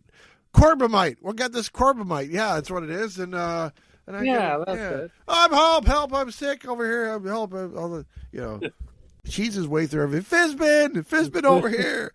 Yeah, but the payoff of this is so good because so she's like, so you've never had to face a no-win scenario, and he's like, look, I don't believe in the no-win scenario. Go ahead. True. Edith Keeler, I say. Yeah, but I mean, that was a slightly different thing, right? In this case, so it was never a danger when it's his life and his crew that he has to worry about, right? But I will say that was a no-win situation he was put in. He can either fuck up the fate of the world or lose the love of it inexplicably, the love of his recent life. I'm assuming that in the years between Edith Keeler and this episode in this movie, that he's come to grips with the fact that he made the only choice he could make. So at the time, it was a hard scenario, right? So then this is, I think, at one time he fell in love for 3 hours with an android. That's right. It was 4 hours, you maniac. He had 4 hours with her. So, all right. So now we get this great scene where he's like, I got a commendation for original thinking. I don't like to lose. And then he stands up and he opens the communicator. Spock, it's been 2 hours. You ready? He's like, right on schedule. Beam me over. And he's like, all right. Closes it. And then he looks over, takes a bite of the apple. I don't like to lose. Yeah, he's just like peak Shatner. That's like his all-time mic drop move right there of his entire character's arc. That's his mic drop. I don't like to lose. Mic drop. Crunch. Yeah. Oh, yeah. Butch, that episode I was just talking about with Methuselah or whatever the guy's name Requiem was. for Flint. Methuselah, yeah, right. Right, isn't it? It's Requiem for Methuselah. The character's name is Flint, so yes. Yeah. So at the end of that, I'm spoilering here again.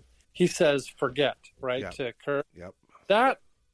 Is that where they got the remember thing? Yes. I know Spock says, "Oh yeah, I just," or Leonard Nimoy says, "Yeah, I just said that." But I bet you that's from that. That's a kind of a nod to that episode, don't you think? Some dance to remember and some dance to forget, Rob. That you can't have one without the other. If he can forget, then he can remember. Yeah, the remember is, of course, something else entirely. It's a little bit more of an information download.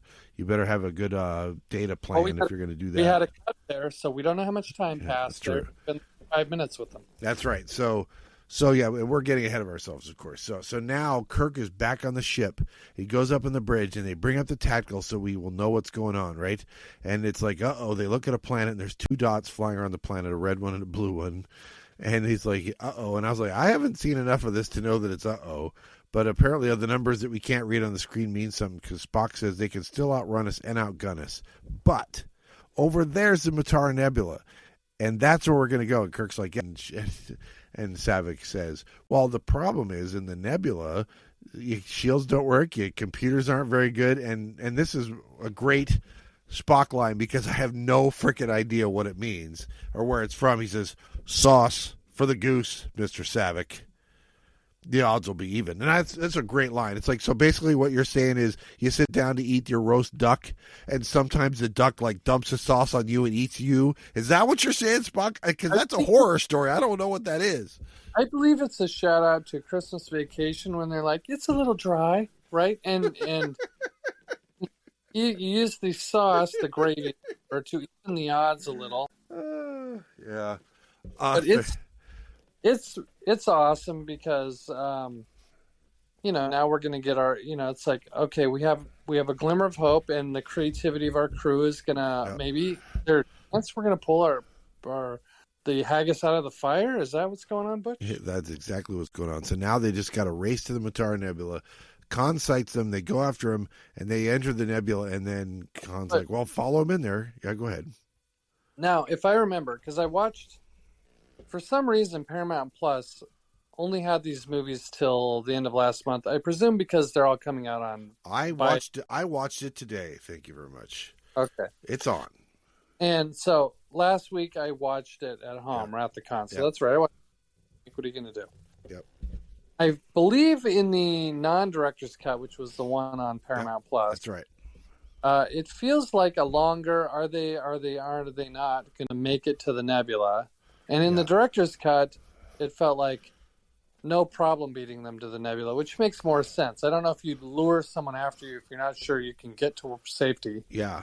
Yeah, that's exactly what it is. They have no choice, right? If they hang out there, they're dead. So even if they're not sure if they can make it, they don't have a choice. That's the only chance they have is to get their shields down. But you wouldn't call the guy out and make him haul ass after you if you're not going to make it. You right? get there and then you call him out. That's right. So the director's cut, it was they're going to make it there, no problem. Yeah. But was there any actual difference? That's just how it seemed in last week. I don't know if there is. I mean, I always thought by the time they get a head start that there's no way Khan can catch him. It just is a question of whether he's going to come in after him. And so at some point, Joachim tells Khan, well, we can't go in there because if we go in there, all the advantages we have right now are gone. And now we have their bigger ship with their bigger crew against our smaller ship and our smaller crew. We're not going to do that. And then Kirk's like, whoa, hey, everybody, watch this. Hey, Khan, I am laughing at your superior intellect. And Khan's like, it's like you're waving a red cape in front of him. He's like, and he's like charged. He says, hey, Khan, your mother's a whore. What? Yeah, exactly. Well, that's what I heard. I trust your mother said last night, Trebek. So Khan goes full force in there, and Kirk is, well, I'll say one thing about him. He's consistent. There's a line in a movie I know you haven't seen called The Avengers where Loki tricks Thor into jumping into a trap, and he says, are you ever not going to fall for that, brother? It's like, that's pretty much it. Yeah, Khan's going to fall for all this. You just got to say the right words. Just make fun of him. He'll come after it because he's the bully. And he's like, so I just have to get close enough, and then I'll beat you within an inch of your life. And I was like, do you not remember the time that didn't work?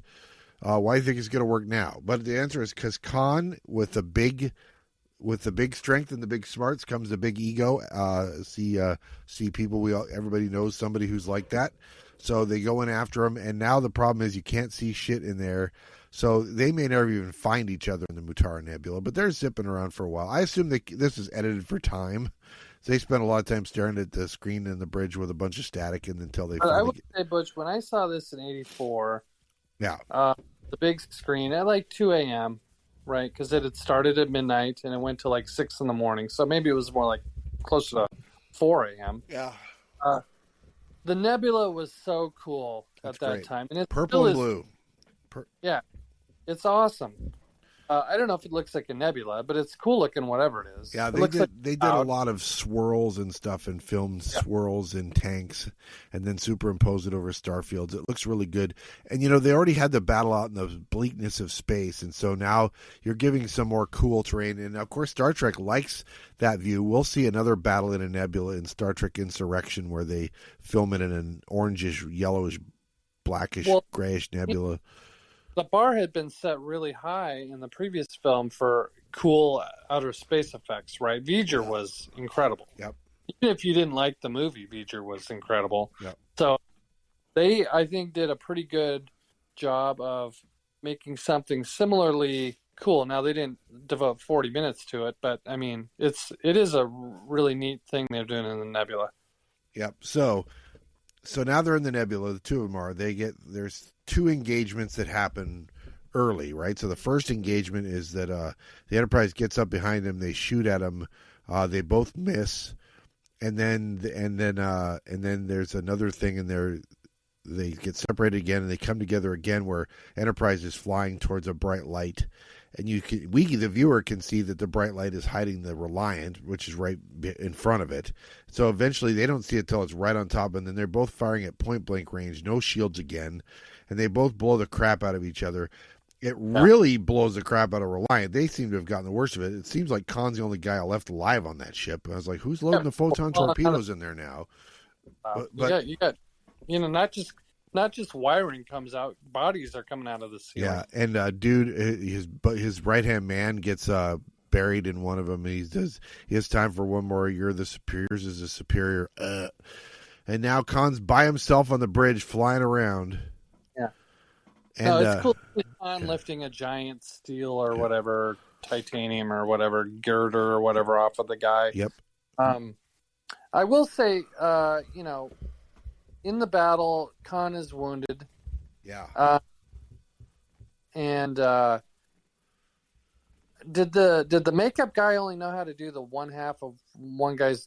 He does right sides of faces really well. Peter Preston and Khan have. It looked like they were standing next to each other in that explosion. That's exactly right. The difference is Khan is a little bit hardier, and so he survived it. Peter Preston didn't. Yeah. So the third time they come together, Spock's like, "Hey, by the way, I've noticed that he has 2-dimensional thinking." So they are doing like the moving stuff around on a game board. He's like, "How about we just drop down a little ways, and then we'll pop back up, and they'll be right. And instead of being behind us, they'll be in front of us." And that's so awesome because that's like, that's basically 3D chess. Here is what they're doing. And Spock is so good at, he doesn't ever direct Kirk on what to do, but he'll give him a great idea and let him take credit for it. Yeah. And as soon as and that's exactly right. So Kirk's idea. Kirk is smart enough to pick up on little cues from Spock, so they're a great team. Exactly. And so now you thought all the guys on Khan's ship were dead, but it turns out they got a lot more bodies to send flying. So you think everybody's dead already, and then they get there. So they pop up right behind them. They blast them with a photon torpedo right behind their bridge, so that blows up some good stuff. The special effects are great. Then they fire the phasers, and they blast right into the back of the engine, just tear the engine apart. And then another torpedo knocks the engine off of completely. So now they're hopping around on one leg. So they're like the one-legged man hopping around. But what Kirk didn't anticipate is like, okay, well, we got him crippled down, and now Khan is literally the only guy left, and he's like half dead, right? He's got the burned face.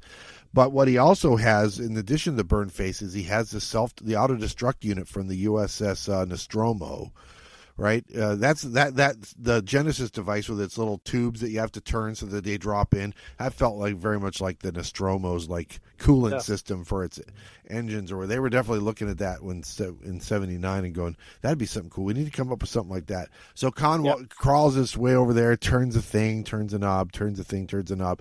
Line from Moby Dick, turn the thing, turn the knob. Line from Moby Dick, right? He's like, to the last I will grapple with thee, and he's like, and all of a sudden Spock's like, there's some energy coming out of that ship. It's kind of weird. And David comes over and goes, it's the Genesis wave. It's on a detonation. It's on a track to detonation, 4 minutes. And by the way, the engines aren't working, so we're going to have to crawl away at space normal speed. We know how well that goes. And we're not gonna make it. Yeah, so we'll get into this a little bit. So they basically have, he's like, well, we'll beam over and stop it. And David's like, well, you can't. I was like, well, can't we just blow the ship up? Why don't we just blow the ship up and then the torpedo's destroyed? Or why don't we beam over and then beam it out into outer space? Or hear me out. Why don't we beam it off the ship and then don't rematerialize it? We'll just leave it somewhere, right? Then we'll fix the engines, and then when we fix the engines, then we'll beam it back into space and we'll warp away or something, right? But they don't. The important thing is that they can't, right? Because we need the clock. And how many times has Star Trek done the counting clock? I don't know how many times it's happened. None of it's close to as good as this one. This one, Nick Meyer's direction in this is great, so it's like, okay, just Sulu, go that way as fast as we can with impulse power. And so they start going away, and then nobody notices that Spock has gone down to the engine room to help them fix stuff down there. Yeah. Kirk's talking, well, David. Spock picked up on it and realized no time could be lost asking permission or talking about it. Action was required. Don't shoot shotgun. Right, he's out of his seat. Yeah, and heading down. We don't know why. But it's great. Go ahead. And when he gets down there, Scotty's like, having a little bit of trouble. McCoy's ministering to Scotty, who's unconscious because he was in a chamber when there was a radiation leak. There's this plexiglassed off chamber that's like where the warp reactor actually does something important. And they showed us that in the inspection, right? So we already know about the plexiglass. That's right. So it doesn't feel like they tacked it on just for this. It's Chekhov's reactor room. Yes, exactly. Yeah. So, except literally it's not Chekhov's reactor room because Chekhov is weapons officer now. So I'm really using my literary metaphors incorrectly when there's an actual Chekhov in this movie. So the problem is that Spock's like, well, the needs of the many. We kind of skipped over the needs of the many speech earlier. Oh, yeah. That's going to come back on us now because we really need to talk about Spock had talked about, well, Kirk, you should be captain. I don't have an ego to bruise. You're the best man for the job. And besides, logic dictates that the needs of the many outweigh the needs of the few, or the one. Pretty important. And actually what Spock's doing here, just as an aside, is he's doing the same exact thing he did in Balance of Terror, which is go in, there's been a radiation leak. Yep. Or I believe it's a coolant leak in that one. And he fires the phasers. Yeah, saves. Yeah, we'll see if he saves the ship or not. But he's doing the same thing he did with the cloud creature. I'm going in. I will handle it. So this is Spock in character for sure. Yep, and we get a great moment where McCoy's like, "You're not going in there," because McCoy's not getting it. His job is don't let people harm themselves. Even though in this case, what we need is somebody to be willing to die who can live long enough to fix the problem. And there's really only one guy who can do that. The Horde is not on the ship, unfortunately. The Horde could do it, but and all respect to J.J. Abrams, but this scene is much more powerful than Kirk kicking something into place. Yeah, we can talk about that too. So what happens is Spock gives him the old VNP, and then as soon as McCoy's on the ground, he grabs some gloves and then he does the whole, puts his hand to his face and says, "Remember." Yeah, we don't know what's going on with that yet, right? He's planting that seed for later, much later as it turns out. So then he goes in there. By this time, Scotty's awake now, or maybe he was like kind of in a stupor, and he's like, "Wait, Spock's going in there? No, you can't go in there." So they're screaming at him. McCoy screaming at him. Scotty screaming at him. The other guys in the engine room are doing their thing, not paying any attention. Well, and Scotty is it's good, but Scotty is reacting as if like, oh shit, this guy I've served with for who knows how long now is killing himself. He's upset even though the focus isn't on him. Yep. He's a character. It's great. And he goes in there and he takes the cap off and he gets his hair messed up from the waves coming out of there, and then he puts it back on, and up on the bridge the mains are back online. So he said, great, we've got like 5 seconds left, go Sulu. So Sulu punches it, they get away, and then the explosion happens. They read that this explosion took 1 second in real life, but they filmed it at 1,000 times speed, so it takes 100 seconds for the explosion. The explosion's on screen for 100 seconds because then they zoom out and it's all the concentric circles of the explosion and stuff like that. And and they're like, Scotty, you did it, congratulations. And it's McCoy's voice on the other end of engineering. He's like, yeah, you better get down here and you better hurry. Which, if we're going to compare the dichotomy to the Star Trek Into Darkness, it's Scotty's voice saying it in that version, and it's Spock finding a dying Kirk instead of Kirk finding a dying Spock, and it's not nearly as good for all sorts of reasons, not the least of which is they've known each other for a year in that movie, and they've known each other for at least 15 in this movie, and we've known the characters for 15 years and stuff, and it's in actors. And so what happens is Kirk knocks over people to get down there, and when he gets there, he runs right up to the door, and Scotty and McCoy and some nameless engineer guy grab him, and he's like, he'll die. And Scotty's line is chilling. He says, he's dead already. That's brutal. And McCoy's like, it's too late. And you're like, holy shit. And the thing is, this is where Shatner deserved an award nomination of some sort and he did get nominated for the Saturn, right? For actor. Or did he? He said he won. He did win, and he won it for this scene, right? Because when they're holding him back and Scotty tells him he's dead already and McCoy agrees, the look on his face is despair. It's like, there's nothing I can do and stuff like that. So he goes over and he pushes a button. He says, Spock. And I don't know. Can you describe how the scene goes from here? It's just so good. I mean, he yells and Spock can't hear him because he's in a plexiglass chamber sealed up. Yeah. So then Kirk realizes that and goes over, bangs the intercom button and goes, Spock. And Spock, who's at the far side of the room away from Kirk, facing away from him on the ground, pulls himself up, straightens his tunic, right? Yep. Straightens his uniform, and walks over and walks right into the plexiglass, meaning he's blind or close enough to blind. Yep. His face is charred and, flaking off. And they have a real poignant moment, and, Spock references the Kobayashi Maru and what do you think of my solution? And, I've always been your friend and all that great stuff. And he gives them the salute, and they got the plexiglass between them, and Kirk is just, what a gut punch to Kirk.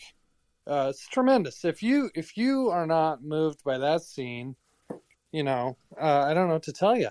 Yeah, there's a lot about that's really tremendous. Nimoy, I'm going to talk about the actor now. His performance of it is great. I will say he's going with the Christian Bale Batman voice, but he's got a reason to. So he's like, ship out of danger and stuff, and it's like, yes, and it's interesting because then Spock's doing the banter thing with him. He's like, hey, I never took the Kobayashi Maru till now. What do you think of my solution? And Kirk, as played by Shatner, is so great because he's like, I can't even, right? He's like, oh, you're trying to banter me? I can't even right now. He can't think of anything right now. He can't play along. He was able to do it with Peter a minute, 20 Peter minutes does ago. not mean what Spock to him was. I get Spock that, but I'm saying Kirk, Kirk was able to be like, warp speed. Yeah, but he so can't right now. He's that destroyed by what he's about to see. And then Spock does the I have been and always shall be your friend Vulcan hand salute, lays down, sits down, and dies there. And Kirk says, just a mewling kind of no. And then he turns around and he sits down, and that's where we leave him, is sitting there. And it's amazing what they do compared to what they could have done, which is, everybody talking about how Shatner overacts. He's so subtle and nuanced in this scene. I mean, this is the scene that won him that award, and deservedly so.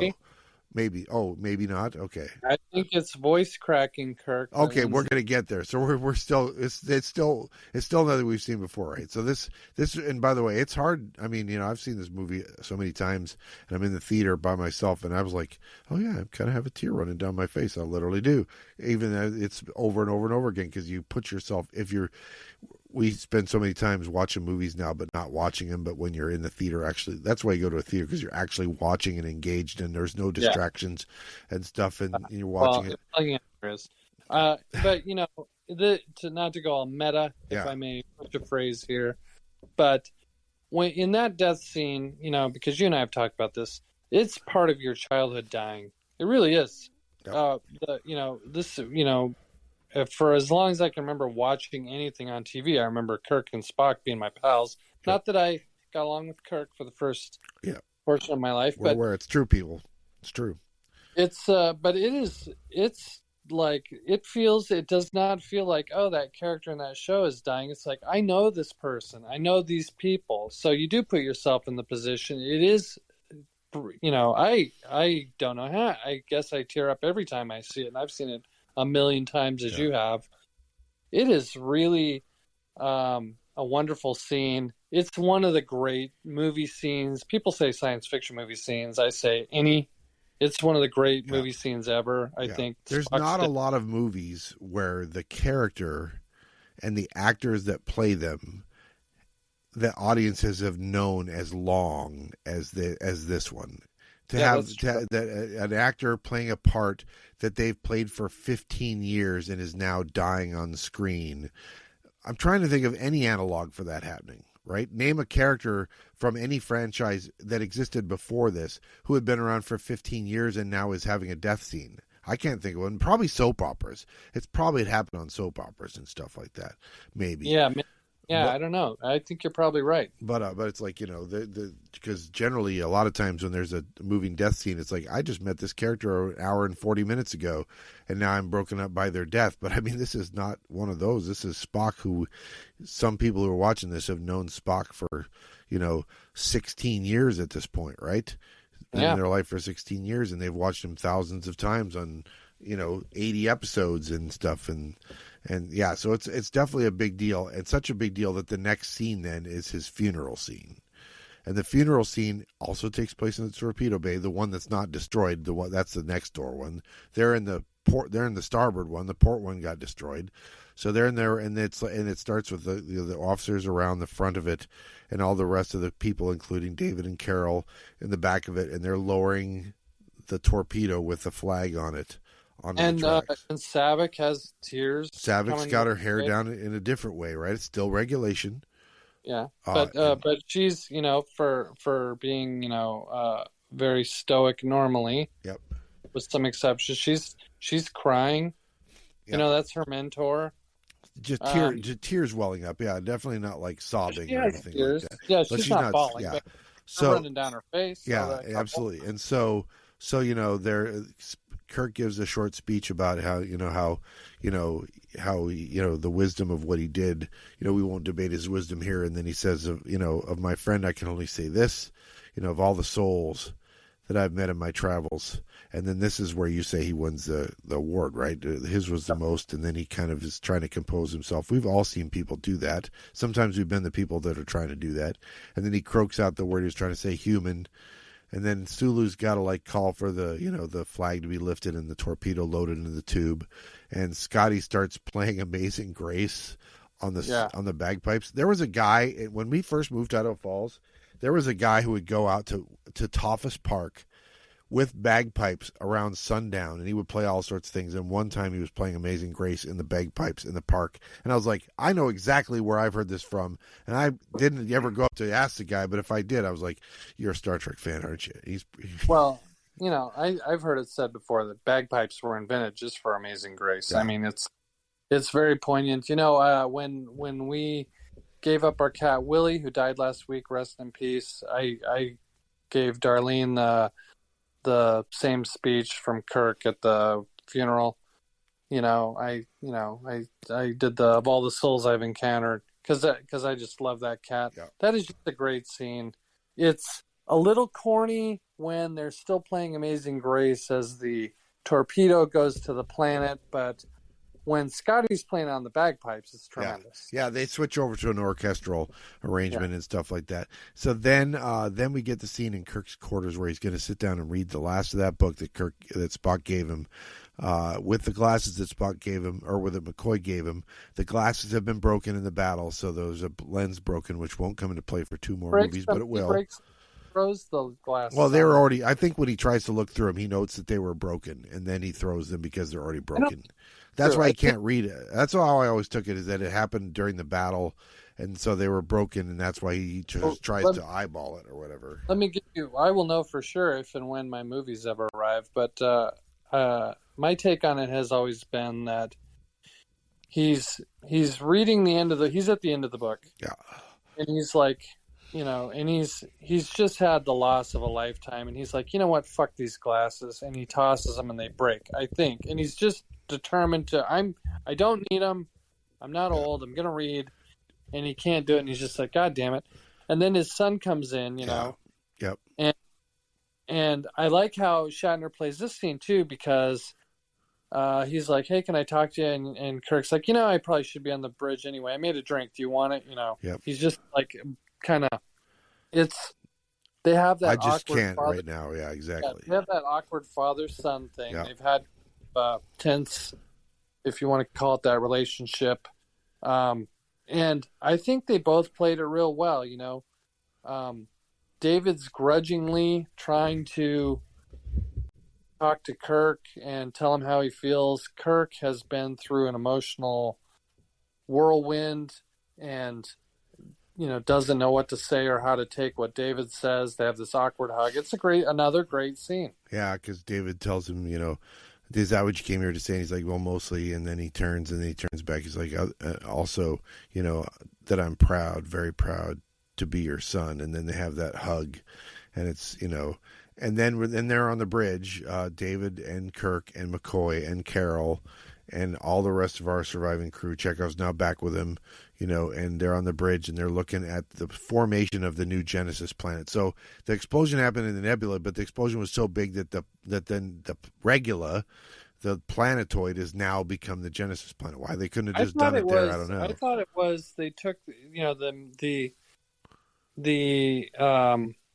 I always thought it was the mass of the nebula that coalesced into a planet. That's also possible. Yeah, I don't know where Regula went in that case, but Regula may have been blown away and transformed into its new matrix or something. Yeah, I didn't even think about Regula, but like when you see the explosion, you see all the stuff swirling around the explosion while that stuff's forming. Yeah. By the way, I meant to ask you this earlier. They're having the big battle scene with Khan, right? Yeah. Or they're about to. Yeah. And Jigov comes up to the bridge and he's like, could you use another hand, Captain? And Kirk says, weapons. Yeah. And I was like, I think I'd be like, yeah, could you water the bridge fern that we have? Yeah, but it's a good call, because if you remember, Chekhov was weapons and security officer in motion picture, right? So he's the guy. And then Sulu wasn't having luck hitting the target in the nebula, but Chekhov does. So I think that's Chekhov doing what he does best. Sulu, you fly, Chekhov will fire. You're taking a leap of faith that Chegov's got his reaction time back, because it hasn't been great in this movie to this point. He does have motivation. He does have motivation to blow the crap out of Khan. So there's that. You're right about that. So we're nearing the end now. So at the very end, they're looking at this new world, and they ask. He quotes the last line, having quoted the first line, "Best of times, worst of times. We now have lived through best and worst of times." Meets his son, loses his best friend, and now it's like he reads the line from I can never remember, Charles Darnay, I think is the name of the character, who is a lookalike for one of the other characters in A Tale of Two Cities, and sacrifices himself to pay to be executed in the place of the other guy, so that the guy he's substituting for can go away with the love of his life or whatever. He says, a far, far better thing that I do than I've ever done, a far better resting place that I go to than I've ever known. And this all is supposed to be like, oh, yeah, that's what Spock's just done. We did gloss over the fact that in this story, Khan is Captain Ahab, of course, which they will do again in Star Trek First Contact. They'll play the Captain Ahab thing, except it'll be one of our guys playing Captain Ahab. Well, Nicholas Meyer loves his Shakespeare and his Star Trek for sure. Yeah. Not that we had a lot of precedent before him. Absolutely. How many episodes have Shakespearean names exactly? So, but in this case, he's like, well, how do you feel? It's like, well, I feel young. It's like, if for some reason he feels like maybe, getting to know Carol again and meeting his son and, the reconciling with his son and stuff have made him feel better. And he says, if I know that McCoy says he's really not dead as long as we remember him. And Kirk's like, well, I know that I may have to come back here someday. And then we get the coda, which is kind of like they show the planet and they show the wind sweeping through the planet and the music swells and the music swells some more. And then you see the torpedo tube that holds Spock's remains on the planet. It safely landed on Genesis planet. We don't know what that means, although I read somewhere that as soon as Nimoy, who didn't know that they shot that, as soon as he saw that on film, he's like, well, I know I'm going to get a call from Paramount pretty soon. And he's correct, although they called him to direct, so that was good. And then the music swells, and then we get what I think is the best ending that they could have done, which is the original wording from the original series, but it's Nimoy doing it now. And it's just chilling him doing it because, he's like stepping out of the franchise and they're letting him have his swan song by saying, at this point, I think everybody thinks that that's what's just happened. And it also, it sounds almost like he's doing it from beyond. Yes. Right. He's somehow being dead is still doing this voiceover, crossing back into our. It's really cool. It's again lump in the throat time. Yep, and then the credits roll and stuff like that. And so it's an A+ from me, I guess. I don't know what else to say about it. I know it's got the 89% on Rotten Tomatoes. The rest of you can take a long jump off a short pier. They're like, it's a little corny, a little ham-handed and stuff like that. But again, the difference, I'll sum it up by saying, like I said, I referenced Star Trek Into Darkness earlier, where we have Zachary Quinto's Spock, who's known Kirk, played by Chris Pine, for 1 year, acting like it's a bigger loss than when this Kirk lost this Spock, having known each other for almost 20 years, right? And it's just not the same. Yeah. Let alone the fact that Spock is a Vulcan and probably wouldn't have a crying fit, but Kirk doesn't even react that way to Spock's death, right? So it's kind of the same beats but completely different, and right. Yeah. And I'm going to say that ours is superior. Ours is superior. I like the new movies fine for what they are, which is it's some Star Trek entertainment, but to me it's not canon. This is Star Trek. This is a type. You're telling a story, and you're telling it in a way that draws in the viewer. It doesn't have to. You're not just laying waste to them visually, where they just sit back and you hit them with it. And it's paying attention time. It's subtlety. It's emotion. It's the story and the story within the larger story of the show we've all watched for years and years and years and years. Not even 3 years, but like for you and me, our whole lives to that point. Yep. So it's just tremendous. Yeah, and I know that someday we'll have to return to this place because at some point they'll do a 40th anniversary of the next movie, Star Trek 3, I assume. If they do, I'm going to see that because I haven't seen that in the theater since 1984. So when it came out. So if nothing else, we'll be in the theater watching the 50th. Anniversary of. I can't imagine they're not going to do 50th anniversaries of all these movies. Yeah, that's fair. So that's something to look forward to. So we'll say goodbye to this one. This is one of the all-time greats, and we are glad you could hang out with us and talk about it. Any last thoughts? Well, and I believe it's considered one of the great sequels in movie history. Right? Yeah. It's credited with saving the franchise again, even though the motion picture was a big money maker. It was not a big profit maker. Yep. And people, even though they shelled out to see it, maybe weren't overjoyed with it. This was one where everybody pretty universally, and fuck the 89% stat, that's bullshit. Everybody agreed, this is great. This is Trek. and we're back on track. We're back on track, as it were, and so soon we will be back on track with our buddy Jay, finishing our last 4 episodes of our Treks through TOS. But tonight, it's been all about Star Trek II on its 40th anniversary. We forgot to do this for The Fugitive, and I would have said, I would have called that Harrison Ford's Close Shaves, maybe, or something like that as my 1-sentence summary. What do you have for? Do you have one? I don't, but do you have one for Wrath of Khan? What do we have for Wrath of Khan? It's like, 2 cons don't make a right. No, that's not it. No, something along the lines of what the eel's going on here. I don't know. I should have prepared one on this. I'm sorry.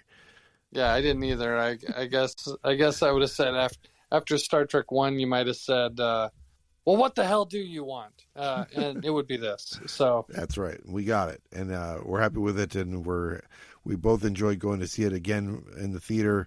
Having it being, we're both in the triple digits in the number of times we've seen this, I'm sure. So join us again next time when we get back to our Treks through TOS. But until then, we're signing off here from the Genesis planet in the Mutara sector. See you next time. Filling room 5. Yeah.